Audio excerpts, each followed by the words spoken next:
Good afternoon, everyone. At this time, I would like to call to order the regular board meeting of the North County Transit District for September 13th, 2022. Before we begin, members of the public who may be viewing this meeting on the district YouTube page, please note that in order to make a public comment during the meeting, you must connect using the Zoom link provided on the agenda. In addition, you must register to speak by sending an email containing your name or phone number and the agenda item on which you wish to speak to clerk@nctd.org. I will now ask Suhail Rodriguez, our wonderful clerk of the board, to call the roll.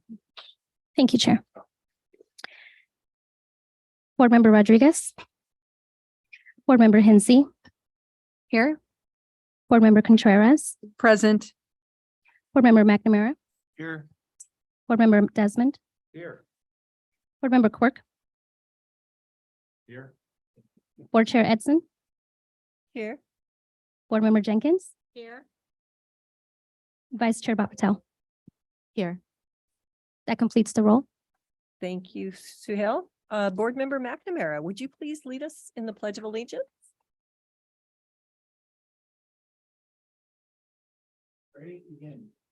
I pledge allegiance to the flag of the United States of America and to the republic for which it stands, one nation, under God, indivisible, with liberty and justice for all. Suhail, are there any changes to the agenda? No, Madam Chair. Thank you. Do we have any public comments today? Yes, Madam Chair. Please call the speakers.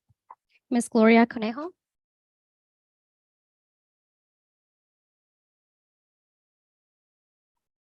Ms. Conejo, you have 3 minutes.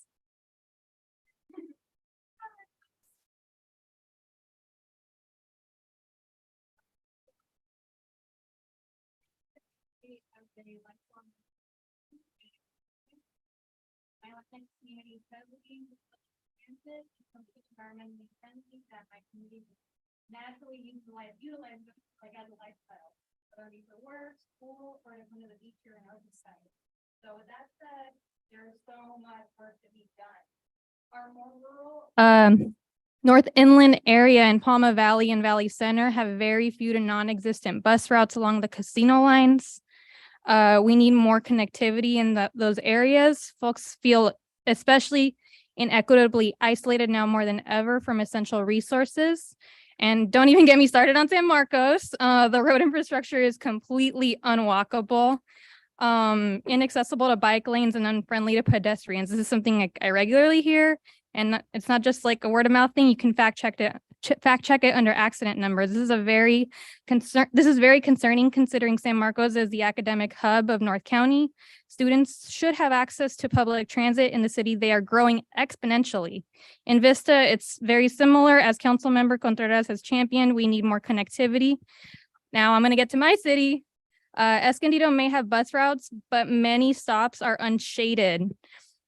They don't have benches or shade covers. You'll find that the urban heat island effect, especially in the core of our areas in Escondido, causing dehydration, heat strokes, asthma, etc., all kinds of expensive health issues that can be prevented. But fortunately, I have a solution, and I've been discussing with several community leaders for Escondido transit riders, and I propose that this board explore necessary steps to implement greening bus stops. Other countries like Germany have already modeled what this would look like. Greening shade on the roofs of bus stops also create natural cool zones and could potentially mitigate stormwater runoff. Greening is also aesthetically pretty and adds more value to our neighborhoods. So I'd like this board to consider this solution as a just explore more info into it and like funding, et cetera, right? I hope y'all consider these comments moving forward. Thank y'all for having me.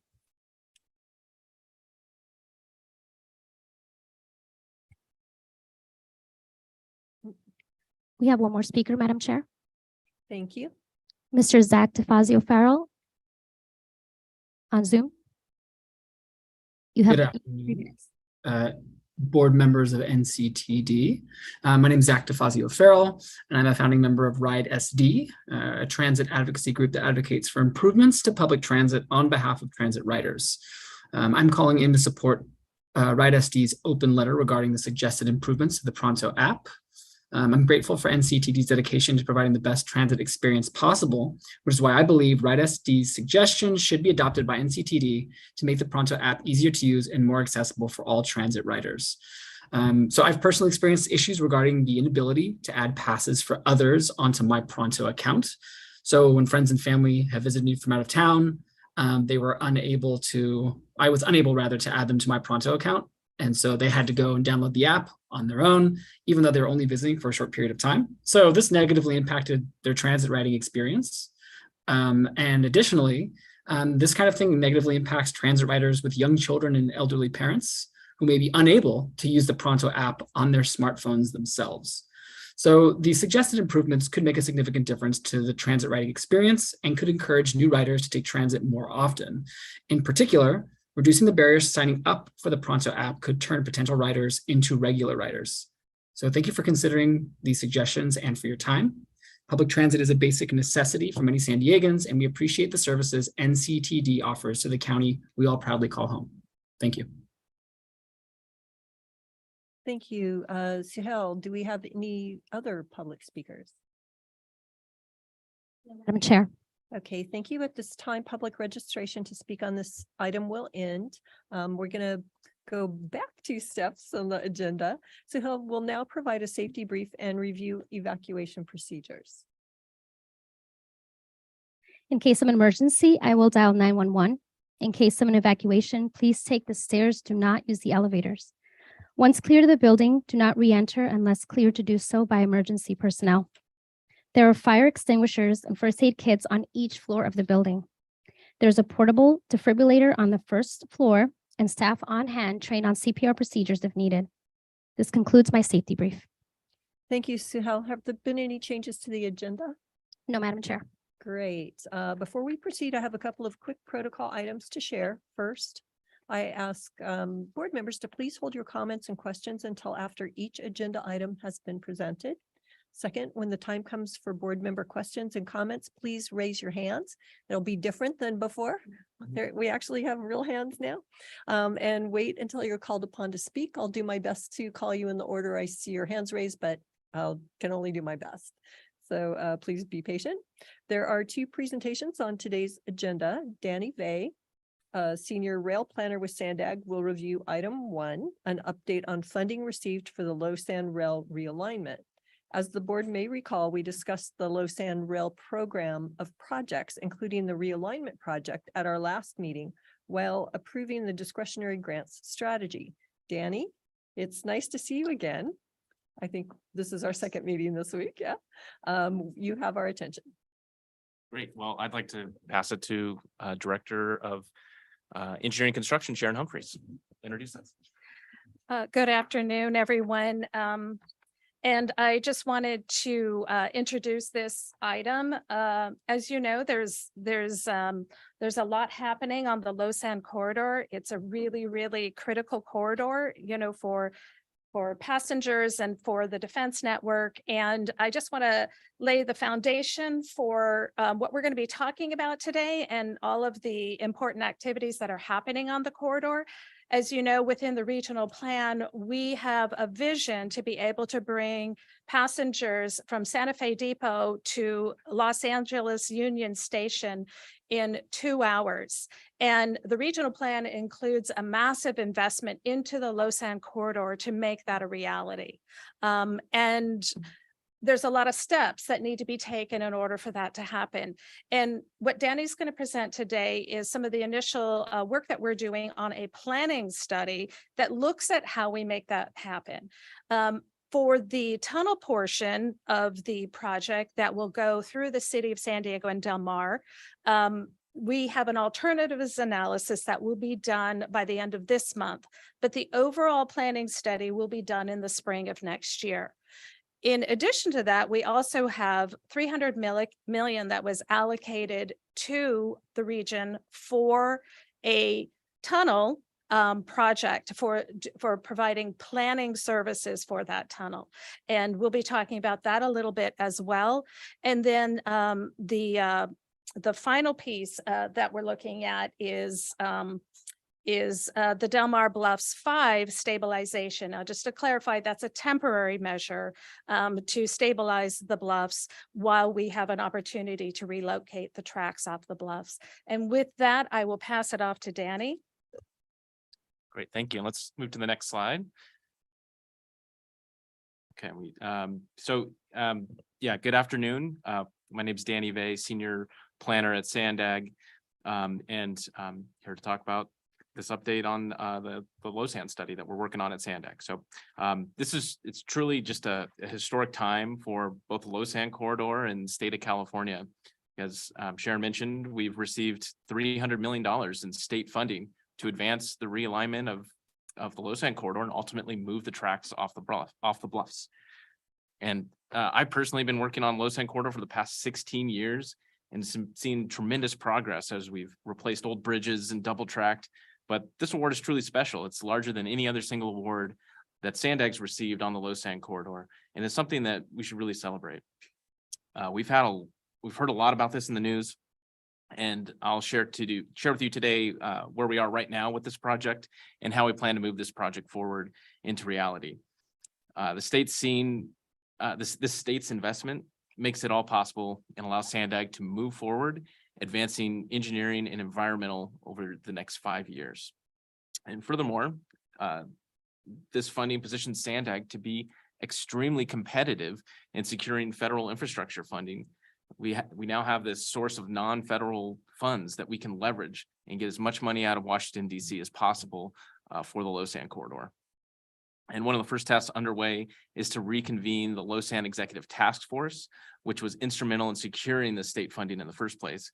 And the key focus of this Losan Executive Task Force is to identify funding to complete the final design and construction phases, as well as find funding for all of the projects needed on the Losan corridor. And so this is just a tremendous opportunity for us. Next slide. The tracks in Del Mar has been a real problem. It's existed since the railroad was initially built. There's been a long history of erosion, and if you can click ahead, there's some a long history of erosion and bluff collapses. And just last year, you'll probably remember the seawall that collapsed and shut down the rail corridor for a few days or a few weeks, and ultimately required emergency repairs. We've worked with scientists that have determined that bluffs are receding at 4 to 6 inches per year. And over the last 20 years, we've been working with NCTD to stabilize those bluffs. And this vulnerable section of the rail corridor is a threat to the long-term viability of our infrastructure. So time is upon us to actually realize a long-term solution, and that's a realignment of the corridor. Next slide, please. So Losan corridor, as you all know, it's critically important for our region, stretching 351 miles from San Diego all the way to San Luis Obispo, carries commuter, intercity, and freight trains. It's the nation's second busiest intercity rail corridor. Sandag's role in the corridor, we're responsible for overseeing the long-term planning and managing construction of improvements to the 60 miles of Losan corridor within the county. And since 2008, we've added 15.6 miles of double tracking, taking us from about 50% double track to 75% double track where we're at today. And we've invested not only in double tracking, replacing old bridges and stabilizing the bluffs. We've in total we'll invest close to $100 million in stabilization efforts. And furthermore, we're investing in double tracking along the entire Losan corridor by 2035, as stated in our regional plan. That's what Sharon was hitting on. We're actively seeking funding to construct many of our shovel-ready projects and close those remaining gaps that are still single track. Next slide, please. And the Losan corridor is significant for the region, state, and nation, serving 8 million passengers and over $1 billion in goods. And advance one, click. And Losan is vitally important as well to meet the projected growth of goods movement at the Port of San Diego and our international border. Freight trains keep trucks and cars off of I-5 and I-15. And it's the only viable rail connection to our region. Next slide. And as a critical lifeline, the Department of Defense has identified the Losan corridor in San Diego County as part of its strategic rail corridor network that is vital to support military readiness at our region's military facilities. Next slide. And with this realignment, we have an opportunity to reimagine the rail corridor, improving safety, capacity, and speed. Not only are we solving today's problems with the bluffs, but build something more resilient and consistent with the transit leap vision outlined in the 2021 SANDAG's 2021 regional plan. The San Diego Regional Rail Alignment Study, that's the planning study that I'm presenting and managing and talking about today.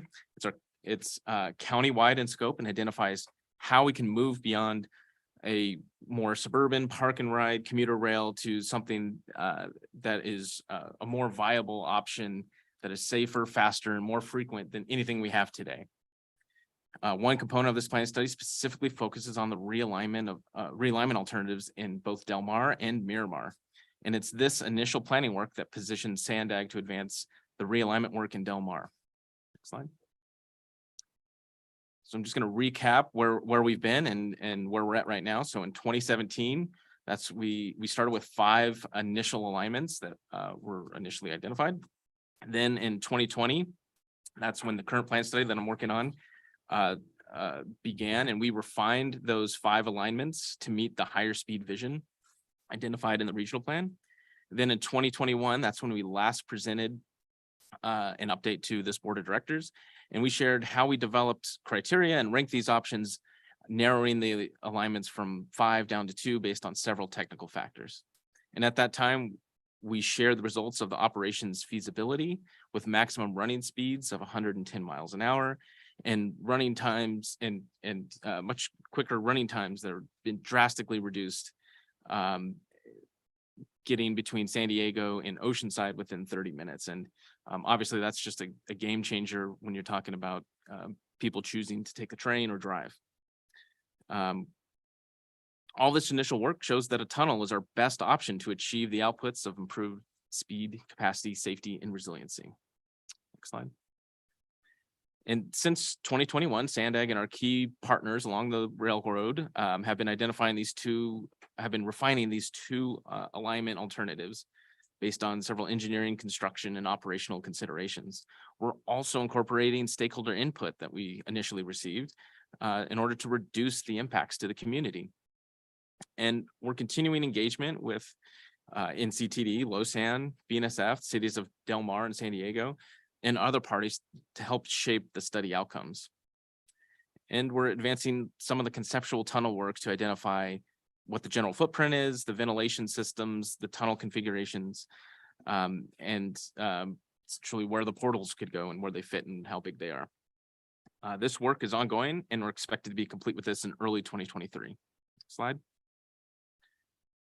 We are making a commitment to informing and engaging the public with opportunities to learn about the project and provide meaningful and relevant feedback. So starting last month, we kicked off an education campaign to teach the public about tunneling, and as well as to listen to and address the concerns and misinformation through various sources of social media and also attending public events.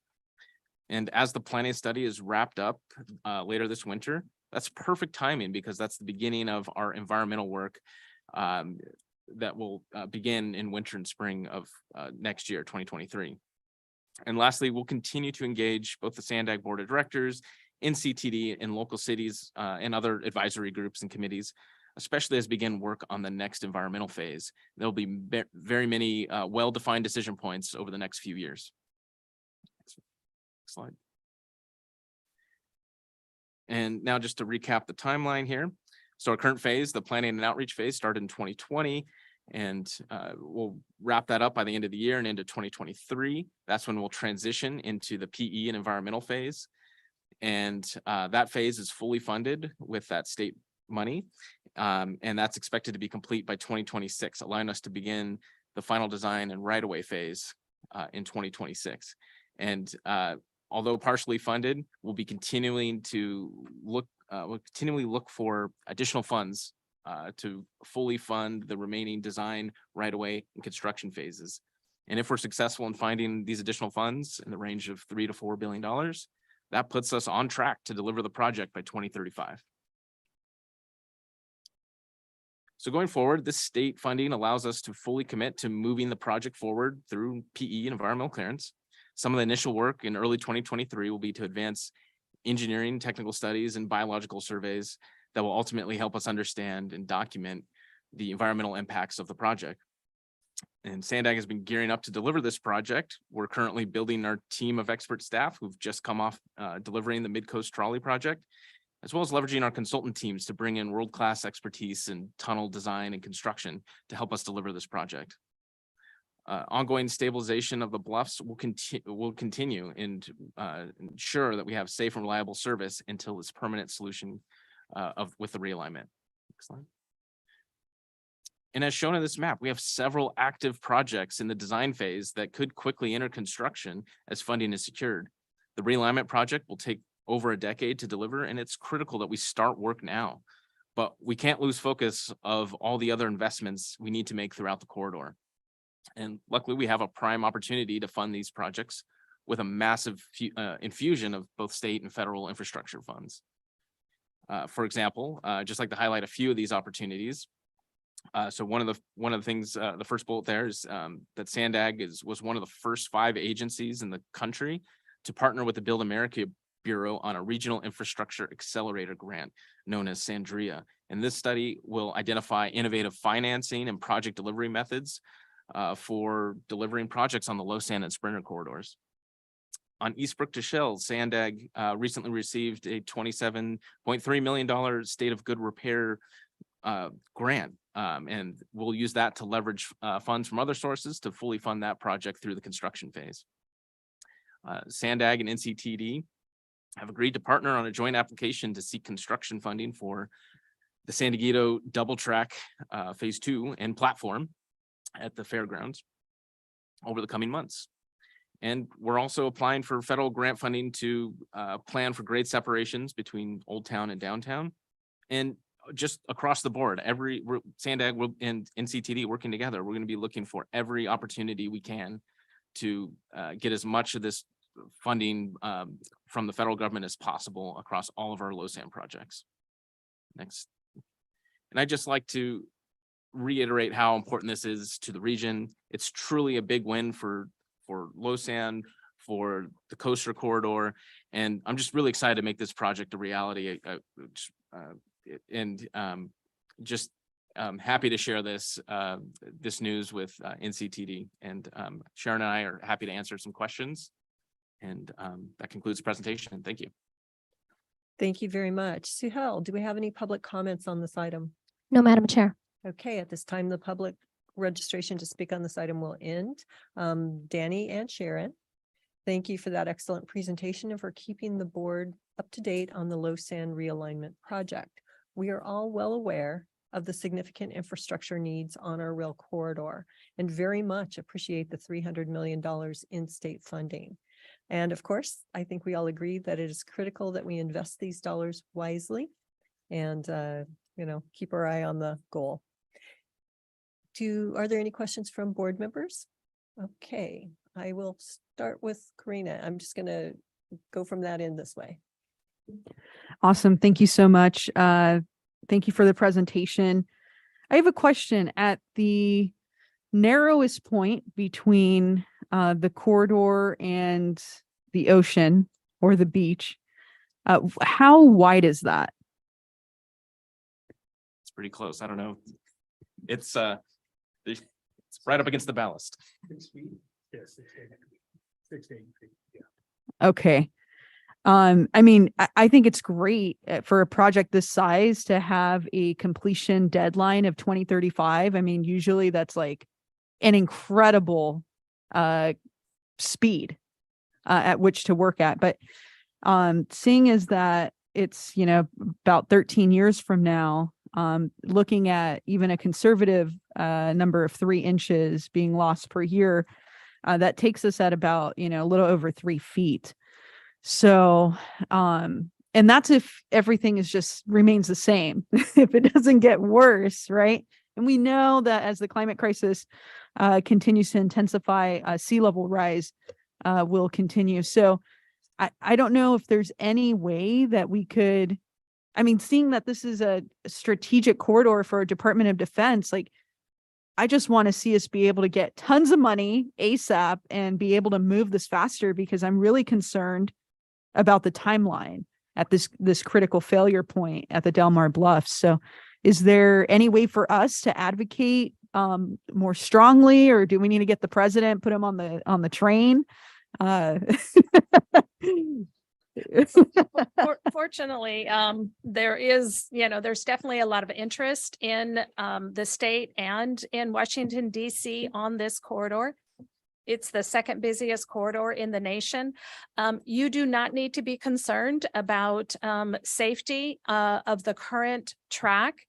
We have, we're working now on Del Mar Bluffs 5 stabilization project. That means four came before, and we have another one planned. The most critical areas that we needed to stabilize, we've put in concrete columns and built up protection. And that's expected to last about 30 years. So the corridor will remain safe, but not forever, which is why we need to start planning now to relocate those tracks off the bluffs. So I support anybody who wants to go to Washington, DC. One of the things that we are advocating for is the Northeast corridor is the busiest corridor in the nation. We're the second busiest. The Northeast corridor gets allocated a certain tranche of funding. I think that we are going to be trying to position for this corridor to also get dedicated funding in order to preserve the whole corridor. And we're working very closely with our partners up and down the corridor to collaborate on messaging that to Washington, DC and the state, that this is an important corridor for investment. It's important to keep it safe. It's important to, for strategic defense for passengers. 1 in every car sold in the US comes along this corridor. And it's also freight and goods. And we all know about the shortages of goods. So it's really important, and but it will be safe while we have time to execute this project. But I'm all for expediting. We just came off of working on the Midcoast project. That project went very smoothly. We have a great team of people who are ready now to dedicate their public service to this project. Awesome. Yeah. And so we're going to bring along our friends at OCTA, right? Because yes, if we're trying to get to a 2-hour trip from Santa Fe Depot to LA right now, it's not looking too good. So yeah, we have actually 3 areas along the corridor between here and LA. The track is only as strong as its weakest link. We have been very proactive locally under the leadership of Matt Tucker, and but we also need to support our partners in San Clemente, and then also we have a section that we need to straighten at Sorrento to Miramar Phase 2. So we're working diligently to make that happen. Awesome. Thank you. And the last thing that I have is when it comes to building a tunnel system, is there a difference if we have all electric trains versus not all electric trains? And that's my last question. Generally, no. We're going to design the tunnel to accommodate both. So we have to assume the diesel trains that are running today, but I think the state's made a goal of having all electric zero emission transit systems by 2035. So certainly we'd want to make sure that the tunnel is designed to accommodate all modes.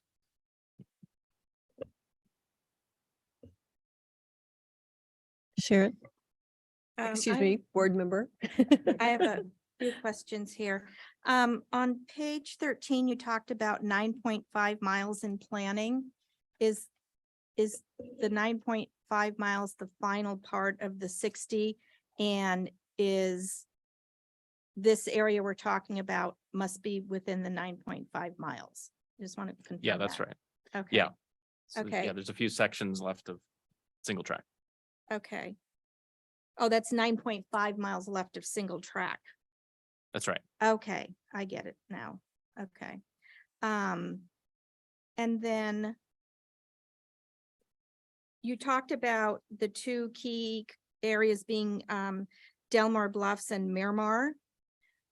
Are you addressing both of these areas at the same time, or we're only talking about Delmar here? So Sandag's investment in the regional plan calls for double tracking the entire low sand corridor within San Diego County. And that includes straightening out the Miramar Hill, the bluffs, as well as all the other old bridges across every lagoon that hasn't been yet replaced. So it's comprehensive, and this planning study looks at the entire corridor.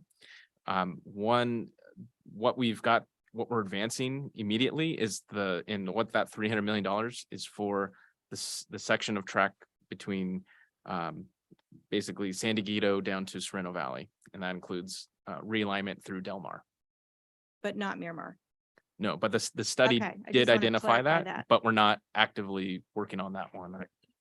Yeah, the So- 300 million is not allocated towards Miramar. Okay, Okay. However, there are certain cost efficiencies to be gained if we did do them in concert. We will continue to seek additional funding, to make that happen if possible. And certainly, across the whole corridor, to support our partners at San Clemente as well.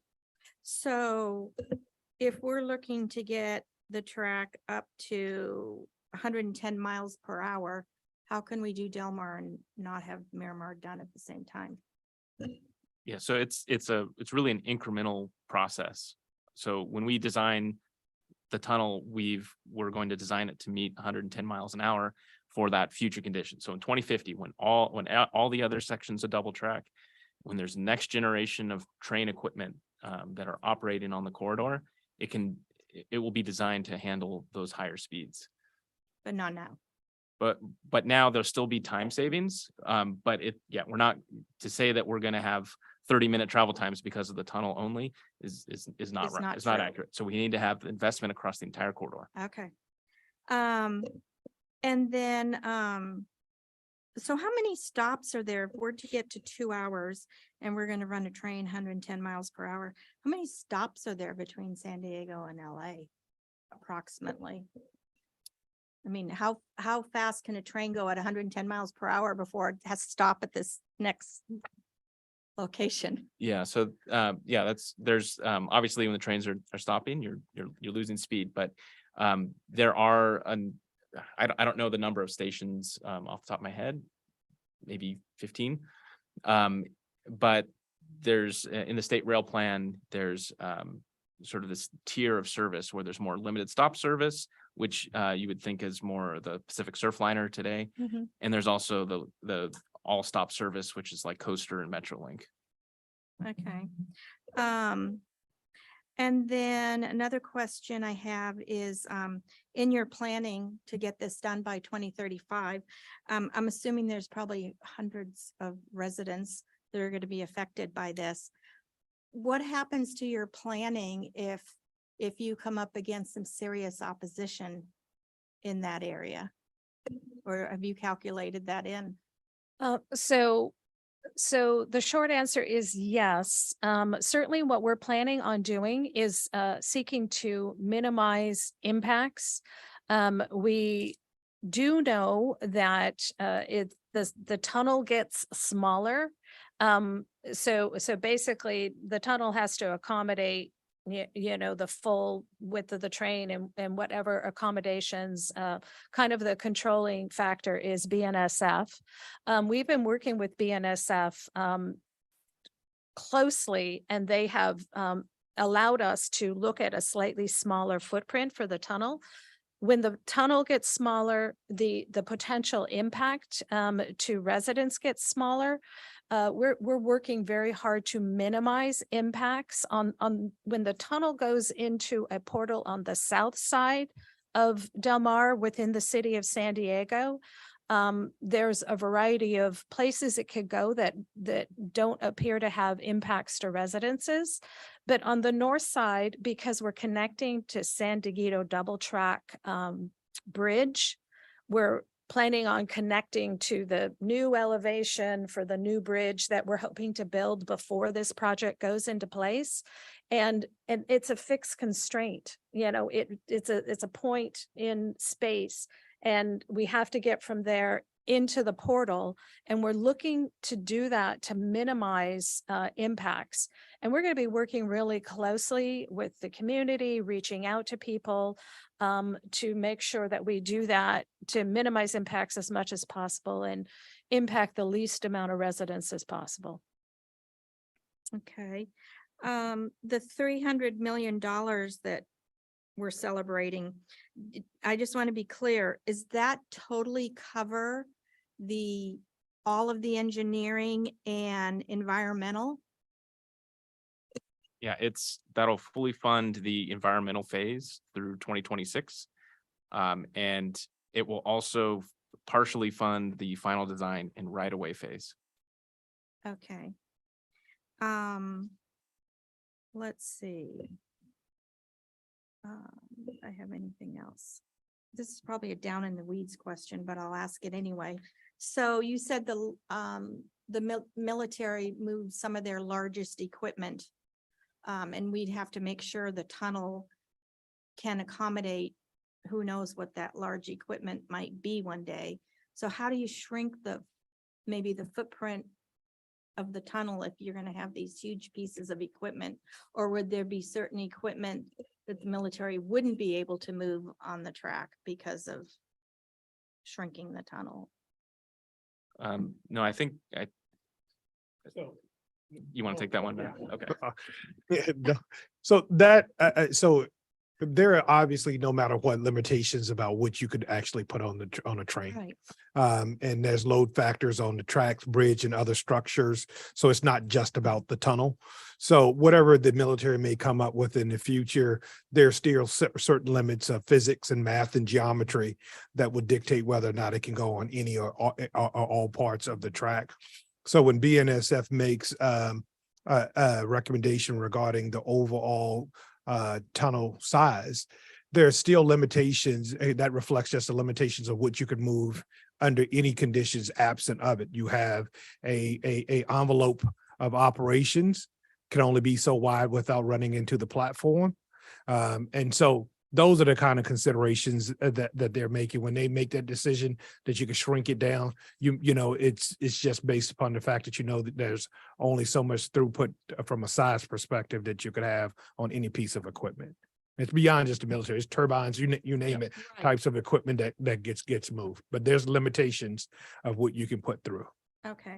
And then my last question, thanks for your patience, everyone. My last question is, you're talking about starting the environmental in 23 and then having it done within the next few years. 3 years. Is that realistic? I mean, how long did it take for the environmental on the Midcoast project that? happened? Midcoast- I mean, this is a huge, I'm just wondering, 3 years is realistic for such a environmental report? So the short answer is yes, it is realistic. It is expedited. One of the fortunate things is that we have the funding in order to move forward quickly. Midcoast took 5 years, but there was a supplemental analysis that had to occur associated with ferry shrimp. We're gonna, We know those. yeah. They seem to be on every project I work on, so I'm not so sure how rare they are, but it's probably because I work near a lot of rail lines. So it is a realistic schedule, but it's expedited in all honesty. Okay. Okay, that's all I have. Thank you. Thank you. Are you sure that's all, Board Member Jenkins? That's it. Okay, moving on down the dais, who, Sure, I'll take a quick thank shot. you And- Supervisor Desmond. And thanks for the presentation. This is the most important, I think, transportation issue facing San Diego County, you know, the Del Mar Bluffs. And so I applaud you, and San Diego is very good with lofty goals. So I applaud you for this one with 2035. And hopefully you can get that done. I just recall Midcoast was approved in 1989 and took till 2021. That was 32 years. So I hope you can make this, and I understand, you know, that it needs to be done. But I also kind of share Board Member Jenkins, or thoughts on the 110 mile an hour. You got Oceanside, you got 2 stops in Carlsbad, one in Encinitas, one in Solana Beach, one at Sorrento Valley. Those things they're very short and not so, so by the time, if you get to 110 between those, I think there's only like one stretch of maybe 4 or 5 miles where you might be able to get that speed. So, I hesitant on the 110, but I wish you luck. And I guess if you have to sell it to the Del Mar folks, you can tell them, well, look, this will get rid of the fence. So thanks. Thank you. Down the corridor or down the dais. As we move on down the corridor. Okay. Thank you, Director McNamara. Thank Director you. Hinsey. Yeah, that was really fascinating. I just had a couple questions. I'm curious to know if that, when you said the 300 million will include some right-of-way discussion, is that for planning purposes, or does that include any of the acquisition of property that we'll need to do? So once we have, we can't acquire property until we have environmental clearance. So after we have environmental clearance, we anticipate being able to move forward with right-of-way acquisition. There's going to be a lot of interaction with everybody in the public, to talk about, we're looking on going here, we're shifting here. If we move the elevation down here, we don't hit this area, but we hit this area. We do not anticipate that the available funding will allow us to acquire all of the right of way required for the project, but we anticipate that it will allow us to start. Okay. And just that's actually absolutely right. And part of that right of way cost is also some of the early utility work and relocation work that may need to occur once we get the design. So that's included in that right of way phase. And I don't have much experience with 3-dimensional planning like you're doing. So do we have this expertise in the United States of building tunnels with trains, and where are we going to get that expertise? And I'm also thinking, so much of this planning is because of sea level rise and the effects on our coastal bluffs. But part of what I understand in sea level rise is that the water table will be shifting as these changes happen. And so we'll have all of these drainage considerations, which seems to me like a big unknown. So how do we plan for those projections? What are we using to plan for those projections at this point in time? Yeah, so the first question about the tunneling expertise, and there actually is a lot of tunneling projects throughout North America, and obviously examples all over the world. In fact, just to our partners up north in LA, they're tunneling all throughout their urban environment in downtown LA and out and building subway lines. And certainly there's a lot we can learn. We've already interacted with them quite a bit and got some lessons learned from their processes that they've done with tunneling up in LA. So certainly we can leverage all of those resources that are available to us. And in terms of like sea level rise and changing like hydrology and groundwater, like that's all stuff we're gonna get into. Like this at this early planning stage, we don't have all the answers, but these are all things that will be hashed out through this preliminary engineering work. Ultimately, you're right. This is a very long-term investment that's going to last for centuries, hopefully, and we need to make sure that it's protected against sea level rise and flooding. So I think we said about 500-year storms, and we have design standards where we take what the projected sea level rise is, and our engineers will design it to meet those requirements. And I'd just like to offer to each member of the board that we have partnered with up in Los Angeles. The regional connector project that they're working on is a light rail project through a tunnel. And we have gone up there on tours, and I'd like to offer anyone who would like to go on a tour with us, or if you don't want to hang, I will, Mayor Edson, I will put you down. Anybody who would like to go on a Vice Chair Patel. Okay. So maybe yeah, can I have a show of hands of who would like to go? Okay. It's super cool. And as an engineer, I mean, it's just really interesting to see, but also you know, it's a light rail tunnel and it actually goes under the Disney concert Symphony Hall. And they had to establish that there would be no noise or vibration impacts to the concert hall.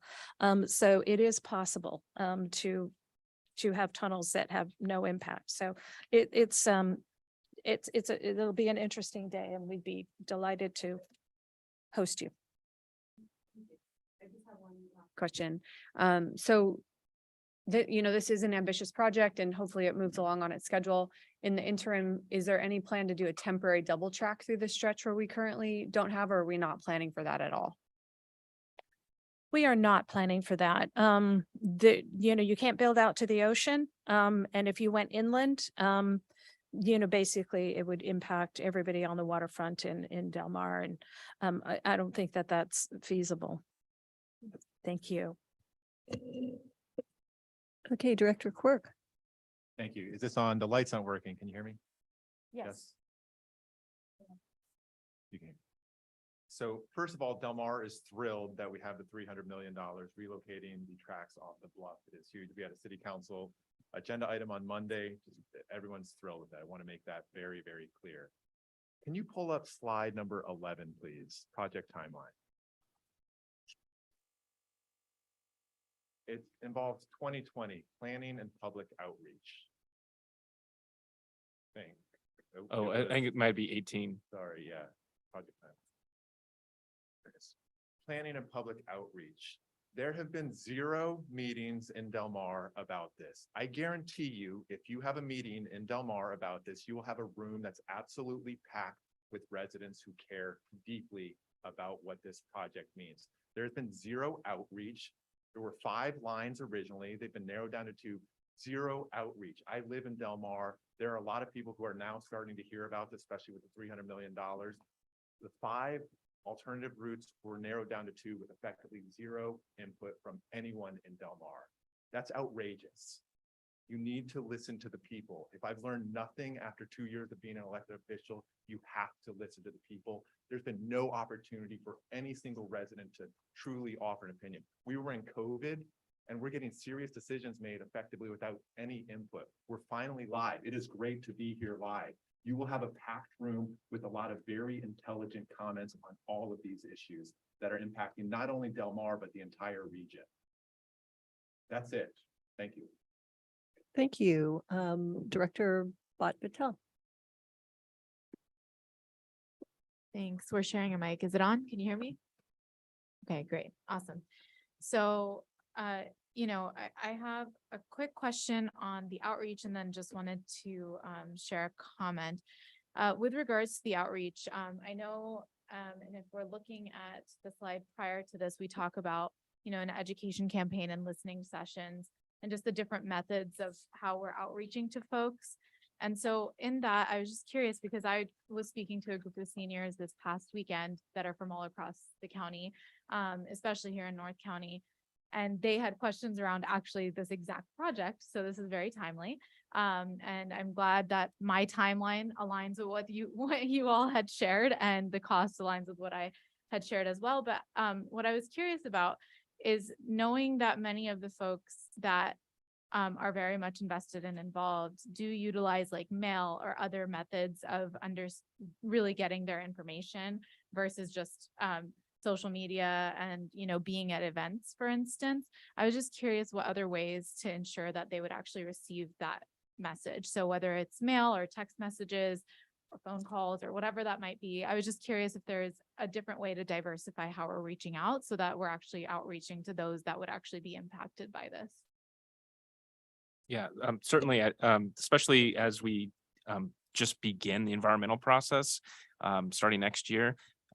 Not only is it the social media and in email blasts, there are strict requirements of sending mailers and posting in newspapers and local publications, which we'll continue to do.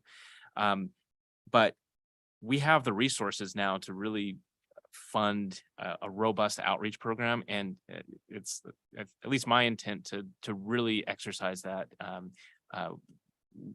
to get out as much as possible, Yeah, we've got big ideas for how we're going to do the outreach once we get into the environmental phase, starting early next year. So I think you should see a lot more of us. Okay, great. Yeah, I think definitely as much outreach as we can do, I think is always great because, obviously those that are very much motivated and have the time and energy to show up, they can, but there are so many folks that don't have that time or energy. And I want to make sure that they also have the ability to know what's going on in their communities. So just wanted to make sure that I emphasize that if we can get that message out to as many folks as possible, which I'm glad you all are already thinking about and prioritizing, just wanted to underscore that. And then one thing in terms of how you can utilize us most effectively, which I know I've mentioned in other avenues also, I am our league's division president, and I am going to be the chair for transportation, communication, and public works. And given that this actually impacts, literally a huge corridor, it's not just something that North County would benefit from. It's something that obviously the entire region would benefit from. And given that this is the second busiest corridor in the United States, just please, feel free to use me as a resource is what I'm offering up is if you need to, and if this is something that we can prioritize, I'd love to be able to do that. So I just wanted to throw that out there. Yeah. Thank you. That's very much appreciated. And I do want to hear, if you were talking, we're planning on doing a lot of outreach, obviously, in the region where this is happening, in the actual location, but it is a regional project. And so we want to make sure we're reaching everyone on the corridor. And if there are any seniors who would like to do a senior project or a college project associated with this, we do a lot of that. We would be delighted to have anybody participate on that front. Okay. So And thank you I again. should have clarified when I said seniors, it's senior residents versus seniors in high school, but that's great. Thank you. I appreciate that. Even better. Yes. Thank you. Well, thank you very much, Sharon, Danny, great presentation, and for answering the questions from the board members, great comments and questions. Really appreciate it because I think that the more we all talk about this, the better the project will be in the end. And hopefully the less resistance might be there because people are not informed. So, Sharon, sorry. yes. One question. And then I understand we have a public comment, so we're going to move to that. And my question is, can we have the NCTD board make a request for Sandag to have a community meeting in Del Mar on this? I would love to, I'm going to go back to Del Mar City Council and request that Sandag come here and have a specific meeting in Del Mar sometime soon. And I would love to get an echoing corresponding motion from the board again. There's been no community input. So that would be my request from the board today on this. Thank you. So this item's informational only with no vote required. I don't believe that would need to be agendized in order to have a vote on such a matter. So is that something that we could get on an agenda? If I could add, we are scheduled to present in Del Mar on November 14th. That's already agendized on the council meeting, city council meeting. Okay, November 14th, already scheduled. Yes, that's at correct. the Del Mar City Council. Correct. Okay, well, I think that was quick. Thank you very much. We're here to serve. Great. Madam Chair, we do have a late addition to public comment for this item. Will you allow it? Yes, please. Ms. Karen Lair, are you with us? Yes, I am. Can you hear me? Yes, I can. You have 3 minutes. Great. Thank you so much. And thank you, Madam Chair, for allowing me to come in late. I had my hand raised, but I had not emailed the clerk as necessary. So I appreciate that. Thank you for the presentation today. This is great.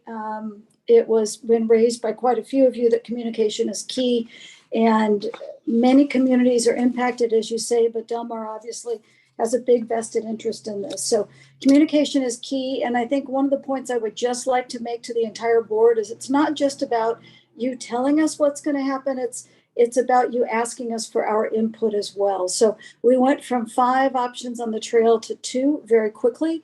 And I know that there that there was some extenuating circumstances with COVID and everything, but there was not a whole lot of public input that was had. And I think that a lot of us have some different input that we'd love you to hear and some reasons why. So I would encourage you, instead of just doing a presentation where you just speak to us, that you actually seek public input on why we're looking for things. So I appreciate you taking that point. The other one is that I encourage you to stay focused on spending the 300 million where it was designated to go. There's been rumors out there about different projects that, and some of the NCTD senior management would like to pull some of that 300 million to fund these projects and advance so they can get those going, and then they'll refill the bucket as they go. And that's a dangerous road to go down. We don't want to come up short on this one. This is critical and important. It is a safety issue. These are crumbling bluffs, and we really would like to see this rail relocated for the public safety concern, as well as the environmental concern. So I would ask that the board also stay focused on making sure that that pot of money is jealously guarded, and that you make sure that pieces of it don't suddenly start disappearing into other well-intentioned projects that you want to do throughout the corridor. So thank you all for what you do. I appreciate it, and I do look forward. I will be at the November 14th meeting visually online because we're not in person yet. But I do hope that you have an outreach session soon where you're looking for public input. Thank you. Thank you. Are there any further speakers to help? No additional speakers, Chair. Okay, at this time, we will once again end public speaking. Thank you all. Appreciate it. Thank you. Look We're happy forward to come back more public anytime. outreach.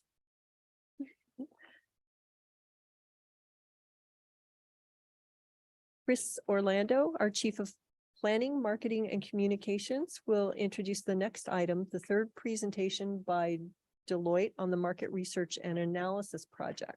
This critical project will support the district's plans to increase transit ridership and to ensure that we are confident in our business and investment strategies. Chris, the floor is yours. Thank you very much, Chair Edson. Am I on? I think I'm on. As the board knows, we have been for the last year conducting a comprehensive market research and analysis project with Deloitte. The goal of the effort is to determine what are the, as we call in the study, the no regret moves we can make to help build ridership back over the next 5 years. The board's received a couple briefings on the process and project previously. Today is the first of a couple briefings on the outcome of that project. So today's presentation focuses on human-centered design and essentially attempting to give us some focus on who are NCTD's current and future customers. So with us today is Kelly Schneider, project manager for Deloitte in their transportation practice. Kelly led the human-centered design portion of the study. So with that, I'll turn it over to Kelly and let her present the details. Great. Thank you so much, Chris. Make sure I'm on here. That intro covered everything I was about to say before we dive in. So I think we can go to the first slide. So thank you all for having me here today. Just as a refresher before we dive in, I want to kind of step back and remind us all about kind of where human-centered design sits in the scope of this project. So as Chris mentioned, this is a market research and analysis project. We've been with NCTD coming up on a year now, and ultimately tracking towards a strategic and implementation roadmap. So like Chris said, we want our final recommendations to be actionable above all else, and to be both viable and also desirable by the community and by NCTD leadership. So human-centered design, or HCD as we call it, is the qualitative side of this like analysis coin that we have. So we have the quantitative inputs that we've been doing through Futurescape, which our team has been talking with some of you all about and will continue to present in the future. HCD is the qualitative side of that. So we'll go in a second into kind of what HCD is, why it's important, but it's ultimately making sure that as we are standing up these recommendations, that they're ones that are going to resonate with the community. They're ones that are going to actually impact ridership and increase it throughout recovery. Move on to the next. So really quickly, what is human-centered design for those of you that might not be familiar with it? HCD, put simply, is the belief that people experiencing challenges are the ones that hold keys to the solution. So in our context, that means that people trying to move around North County are the ones that are going to be the best positioned to input solutions to how to most efficiently and effectively do that. Most importantly, human-centered design is iterative. So whenever you see an organization implementing human-centered design processes, you'll note that they're very collaborative. So there's never like solutions being developed or tested in silos. It usually takes 3 parts. So there's an inspiration phase, we call it, which is put simply just stakeholder engagement. So here, this was done through a community survey where we partnered with Circulate San Diego, which is a local nonprofit.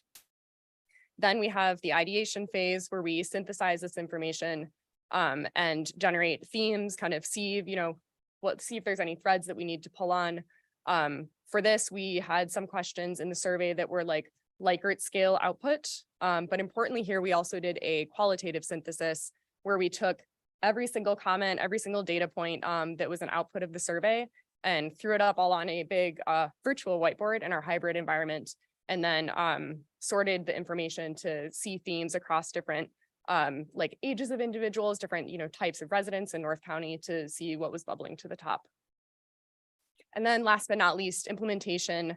This is what we're currently working on. So we will be back here in a little less than a month, I think, November 17th, to share the output of that. But that is kind of ultimately where this is leading. Again, just kind of balancing that, what is desirable and what is viable.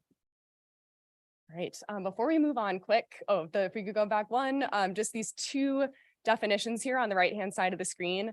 Experience principle, this is aspirational. This is a guideline for how riders want to interact with NCTD services. And then personas are representative archetypes of North County residents. We'll chat a little bit more about kind of what that means and what it doesn't mean in a little bit here. All right, so our process for HCD, just really quickly, to recap, this is supporting our recommendations, making sure that they are robust, that we're seeing which services, which marketing might resonate with different types of people across North County. So we started with the survey, and then, like I said, we distilled all of that through the quantitative and qualitative synthesis. And then from there, we compiled kind of 2 pieces of results that interact. One is experience principles. So there are 5 of those main ones that we'll show in a second here. And then 8 personas that are, again, representative of NCTD. And like I mentioned, these are all tied to the strategic outcomes of which services are going to resonate, which potential enhancements are going to increase ridership.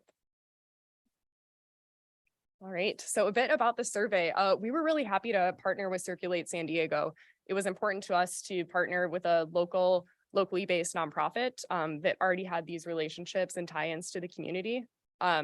So Circulate with us and with NCTD as well developed and conducted the survey. It was both in person and available online. And it was also available in both English and Spanish. Here I have to shout out to Octavio from Circulate, who was in the community at Oceanside Transit Center on the Breeze buses, getting results and getting input in both English and Spanish. So those comments that I mentioned, we had in both languages. At the end, we had 678 survey respondents after this effort was over. Respondents ages ranged from 17 to over 65. And we had people identifying from being across 7 different racial groups. We had approximately 25% of our respondents be non-riders and 75% be riders. So we had a pretty good balance of like people that know the system very well, can give us feedback that way, and also folks that might be incentivized to take transit. Right, so what did we find? These 5 principles that are on the board are, when we move to a very high level, the takeaway of what we heard from respondents. So that was make it easy for me. Riders are used to convenience and how and when they travel, and they need transit to offer that to them as well. Don't slow me down. Riders want to obviously get to their destinations as quickly as possible. Connect me to my destination. This one is about first mile and last mile in particular. So there's already a lot of logistics that travelers are dealing with, and having to figure out, potentially complex first mile, last mile routes is something that was identified as a barrier. I want to feel safe and comfortable. Safety and comfort at transit stops was not just to factor in how riders travel, but also if they travel at all. And then lastly, make it affordable to me. We all know folks have enough economic concerns without worrying about transit being one of them. So that was a theme that kept popping up as well.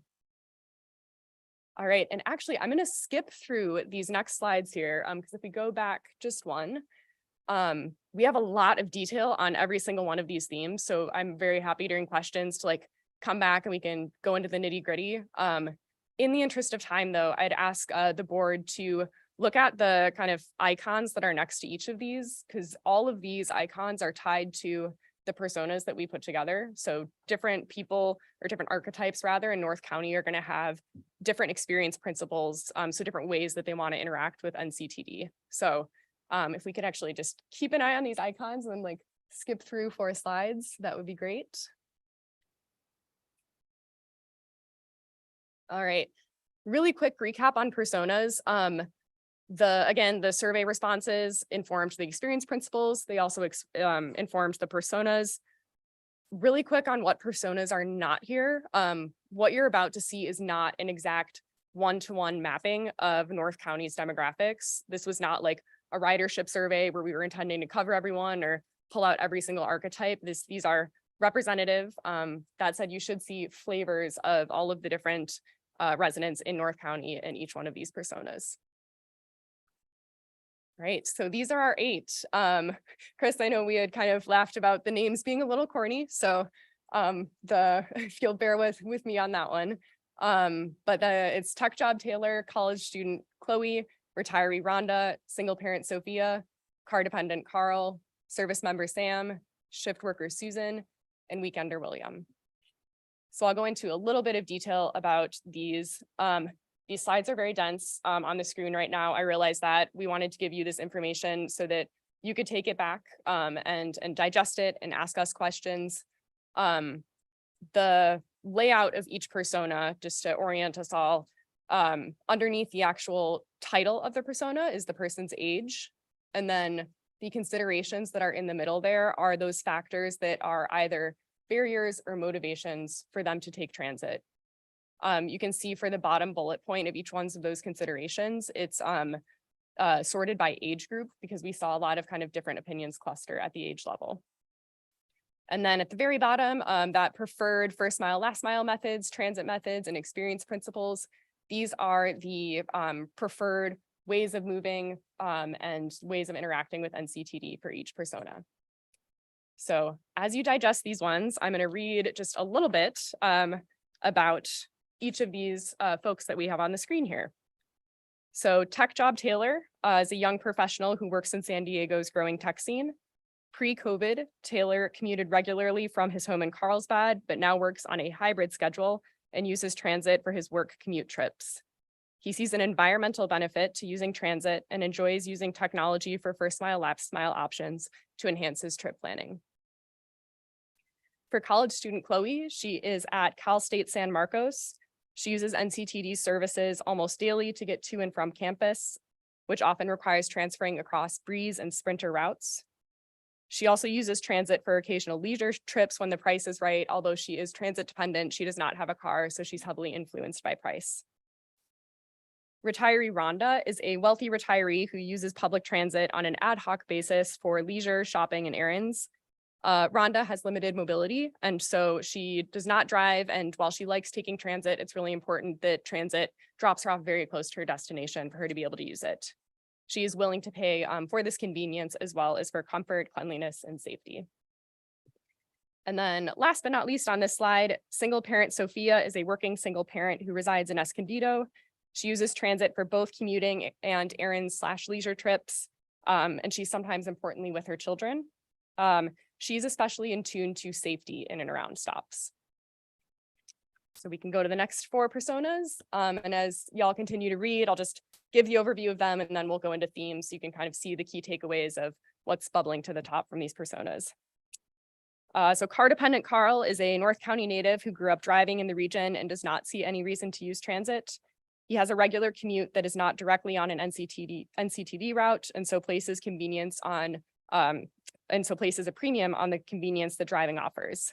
However, Carl is a Padres fan, so was happy with the result last night. and will ride coaster to the Santa Fe Depot on game nights to avoid parking.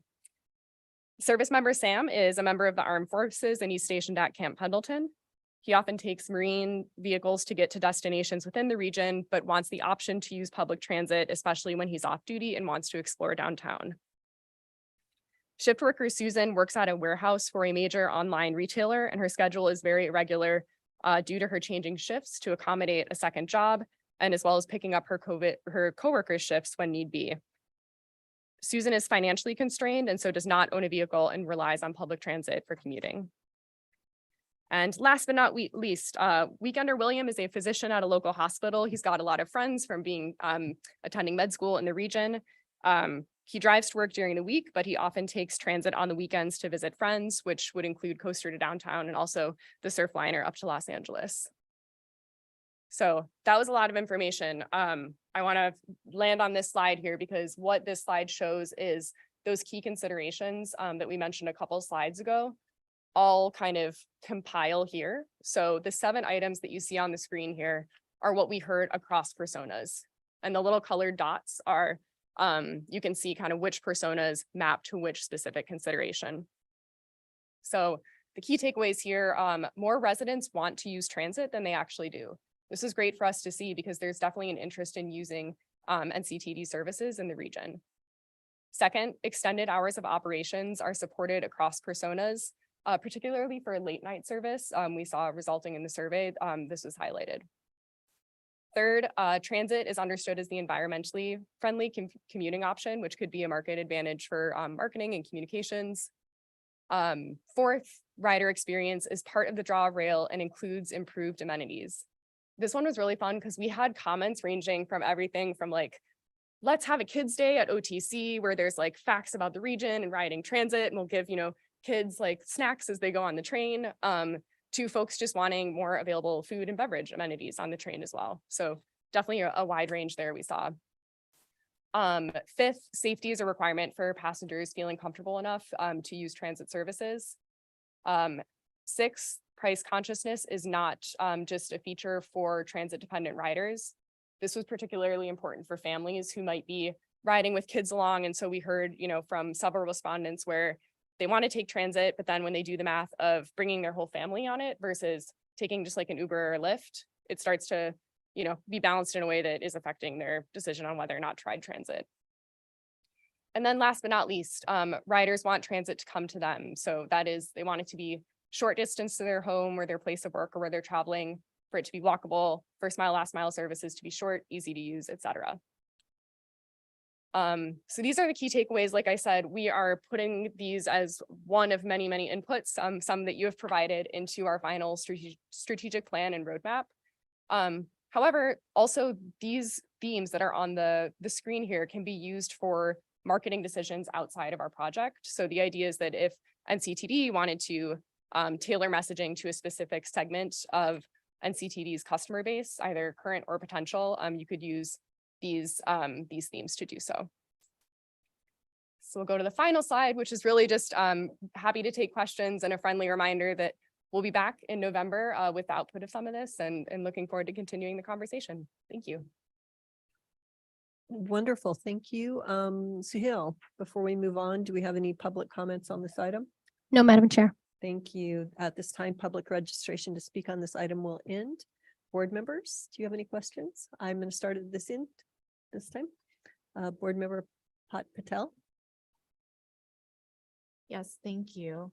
And thanks so much for the presentation. Anytime there's data and research, I get pretty excited since that's part of my background too. So just curious, as we're looking at this data, and maybe I'll start off with my last question and then go into my first question, because one of the things I was curious about is how generalizable the data was, like what the demographic diversity was in terms of responses, and whether it was like more convenient sampling or if it was like something where we were looking at how do we ensure that this actually looks like our entire population. Yeah. So the context that I want to provide up front is that this was never intended to be like a ridership survey or statistically significant. That was just not the scope of this work. It's an input to our project.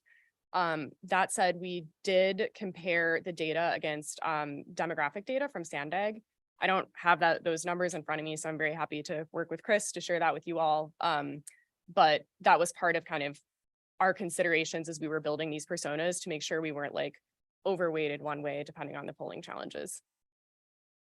Yeah, I'd be curious to see that just because I think one of the things, my other question was around, cultural considerations as we're thinking, because of course, like we have these personas. And I, as somebody who grew up here, I'm like, okay, I don't see myself reflected in this persona, so I'm like, where do we make sure, like, of course I have certain parts where I like relate to one person and then relate to another person, right? Yeah. Like that's usually how it is for me. And so I was just curious, like, obviously we have the intergenerational diversity and all of that, but then just like from a perspective of, okay, we're thinking about ways to really engage with like all of our community members, right? And want to make this accessible to everyone. I know that like for the AAPI community, it could be a totally different writing experience than it might be for some other, other folks. And so that was just one comment, and just curious, like, as we're moving forward, what are some of the considerations to do outreach to some of those other like, demographics as well? Yeah, thank you so much for that. And the persona, that was something that was like tough for us too, because we're like, oh yeah, I see, myself in that, but not the other one. That's kind of the challenge of personas, and certainly of I think like communicating them when we only have 8, is that, these are not archetypes of the whole of North County. They're not, meant to be, these are the only type of person in your region. But when you look at the key considerations, and when you look at like the types of travel that people are doing, you should be able to pull from those to say, oh yes, we've got, flavors of all of who lives here in the region. Okay. I'll just add to that. I've often said in our work here at NCTD, we don't have the luxury of a private business because we're a public business. Private businesses can select their target market and target that market with specific goals. Our job here is to serve everybody. And so what you see here is a reflection of the things that opportunities where we see to grow ridership. It is in no way a reflection of how we see what our mission is to serve the whole community. And so, I think this just gives us a path for particular ways that we could grow ridership, but not how we run the service in terms of providing, from someone who doesn't have any technology or, access to the things that the tech person might have. So our goal is really to grow ridership by focusing on some specific areas, but also recognizing that we have to serve everybody. Totally. And I understand that. I think, in my head, I'm also thinking, okay, how do we get those folks that may not necessarily like, view this as something that as their go-to, especially because, obviously, like, again, like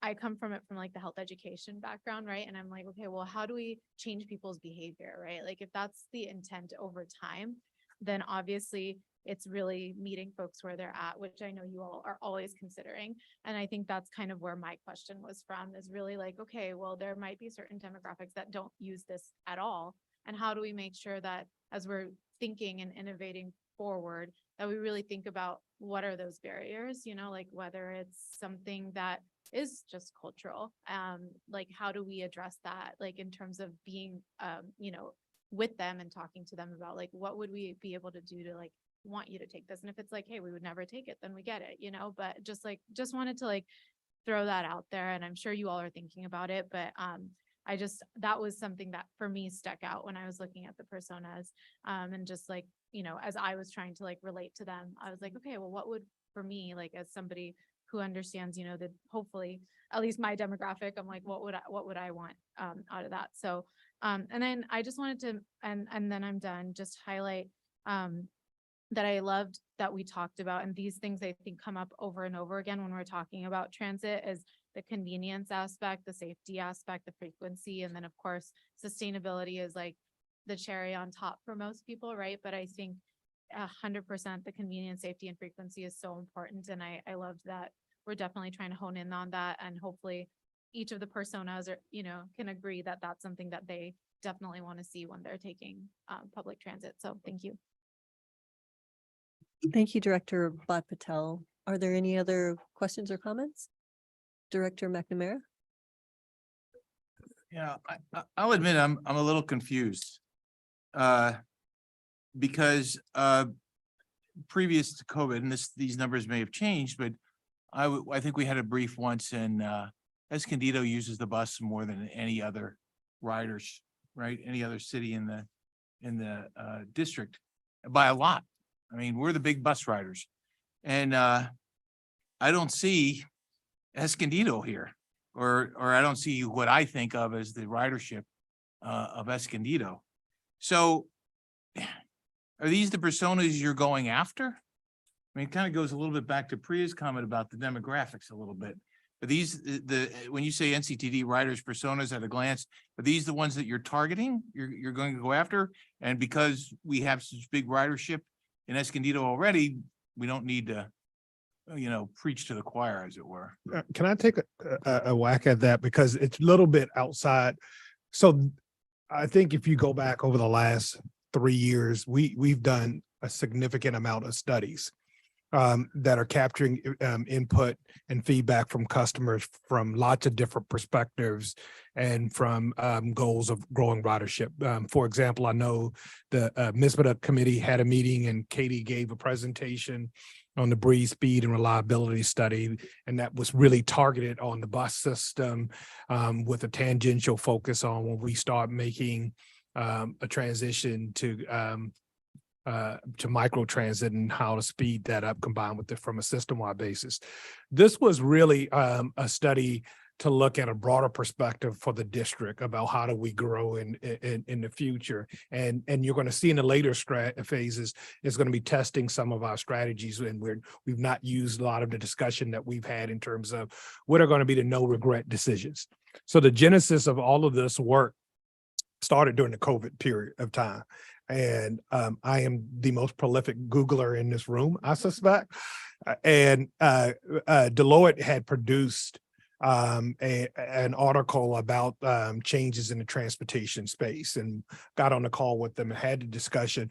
And this is really looking at a macro level about mobility, about the mobility space, and what we should be thinking about and applying it towards business decisions that we want to make, and investment decisions, and not necessarily trying to solve every problem, but really to make sure that the decisions that we do make and investments that we do make are ones that we're not going to regret, regardless of what happens in the future. The decisions that we make and we implement, that we wouldn't have the regret decisions. So what you're talking about is more of a detailed market study, a much more focused, or if we did an onboard survey to capture specific information. But this at a higher level is really trying to test strategies that we're going to implement to try to grow ridership on an overall basis. And it lifts the entire community as we look at the totality of this when we implement the specific projects and service improvements and new strategies. Okay, and you'll be back in November, right? We will, yeah. And I will say, Well, I'll wait for November then, okay? I will say, really quickly, Congressman McNamara, is if we go back just. I'm just a mayor, but Oh, thanks. maybe. But thanks. Well, That's a nice ring to it. You mentioned yes, this is this is a strategic study. Within that context and the scope of our project, I would say, the Escondido persona might not be like very specifically in one of those 8 that we reflected, but these 7 themes up here that were pulled from the personas, if you're not seeing, something that is resonating with the Escondido resident in any of these 7 themes, that is feedback that we would love to take as we're building out the roadmap, because these are one of many inputs, but certainly an important input. Yeah, I have my colleague in the audience here. I'm looking at his face and he's thinking the same thing I'm thinking. Hey, where's Escondido in this? But okay, we'll wait till November. Okay. All right, thank you. Thank you. Any other questions? I think we have, yes, thank you, Director Jenkins first. Yes, so you said you had 6. You said you had 678 participants. Did you look at those as far as what percentage were on a particular mode of transportation, like coaster, bus, sprinter, whatever all our modes are, to see, are we getting a reflective participation by all of those, because 678, I mean, what I was looking for the numbers, I didn't see it, but what's our ridership right now, roughly? Just throw out a number. 678 is probably a very small percentage of it. So Yeah, have we it's- talked to enough people? Well, remember, so, and I guess I'm gonna reiterate so this was not intended to produce a statistical sample to determine, for example, who's winning an election type deal or a preponderance. It's really to kind of give us an understanding of the perspectives that exist within the region. And when Kelly made that question to Congressman McNamara, it's you could be. It was really focused in on, we need to refocus you guys' attention to these broad themes of what people have told us from a regional perspective about transit. So think about what we're sharing with you is feedback and high level perspective. So you may have 1 million perspectives of things. I want an In-N-Out burger on the bus. That may be on the list of things, but these were the top things that people told us in terms of their experience and who we have from a kind of, I would say, thought process from people within the region and within our sphere. So it's not a survey that says, hey, go do this versus this.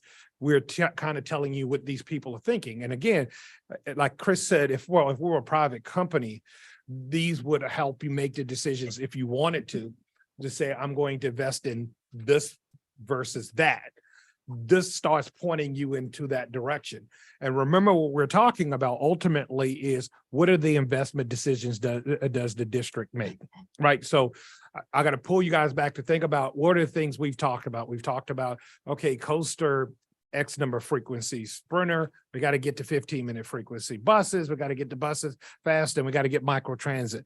So you're looking at all of those different things. Do all of those things work? And then if you have to choose between which investment goes first in terms of return on investment, what should that investment be? That's what this is. This is really about business strategy and strategic planning. It is not kind of the push survey or the survey from how well is the service being performed type thing. We're all together on that. So I don't want to disappoint you all in November looking for Escondido on the presentation. All right, is that it, Director Jenkins? Okay, Director Contreras. I appreciate the presentation, and I will say, as someone who rides transit frequently, going through all the information, it was really not surprising to me. So, if the goal is for us to be able to grow our ridership, we have some serious constraints. And I kind of want to look at some of those. So, I've asked in the past if we're looking to grow our bus route network, and the answer is no. But then I see that among users of NCTD services, 75% were likely or very likely to increase their ridership if transit stops were located near other essential services. So that comes into contrast and conflict with the constraint of not growing our routes. Our routes have been fixed for a long time, and there are changes in the landscape that happen where, we have a new PACE building for seniors, or, there's a loss of a grocery store. So people are trying to get to the nearest grocery store. So I want to know how, I think this data is incredible. It's really important, but how are we actually going to get to a place where we can grow our ridership based on what the needs are telling us and the entry points for people utilizing the service at a higher frequency? So that's, and then on the Sprinter, we have, I would love for it to have extended hours, but I think our constraint then is freight, right? So being able to, I think, understand when this comes back, what our constraints are, is really important, because then we can start to strategize as a board where we do want to put our dollars, our public dollars into, to have that high level of return on investment. So, and then, right, looking at the frequency, connect me to my destination, don't slow me down. Our other constraint is bus operators. We just don't have enough. I saw on here mention, one of the comments from the respondents is more frequency on the 101 and 303. I've taken the 101. I don't take it as often as I take the 303. That's how I get here is taking the 303. So that way I don't have to walk from the transit center. I can just get dropped off right here by Wendy's, is where I got my quick food today.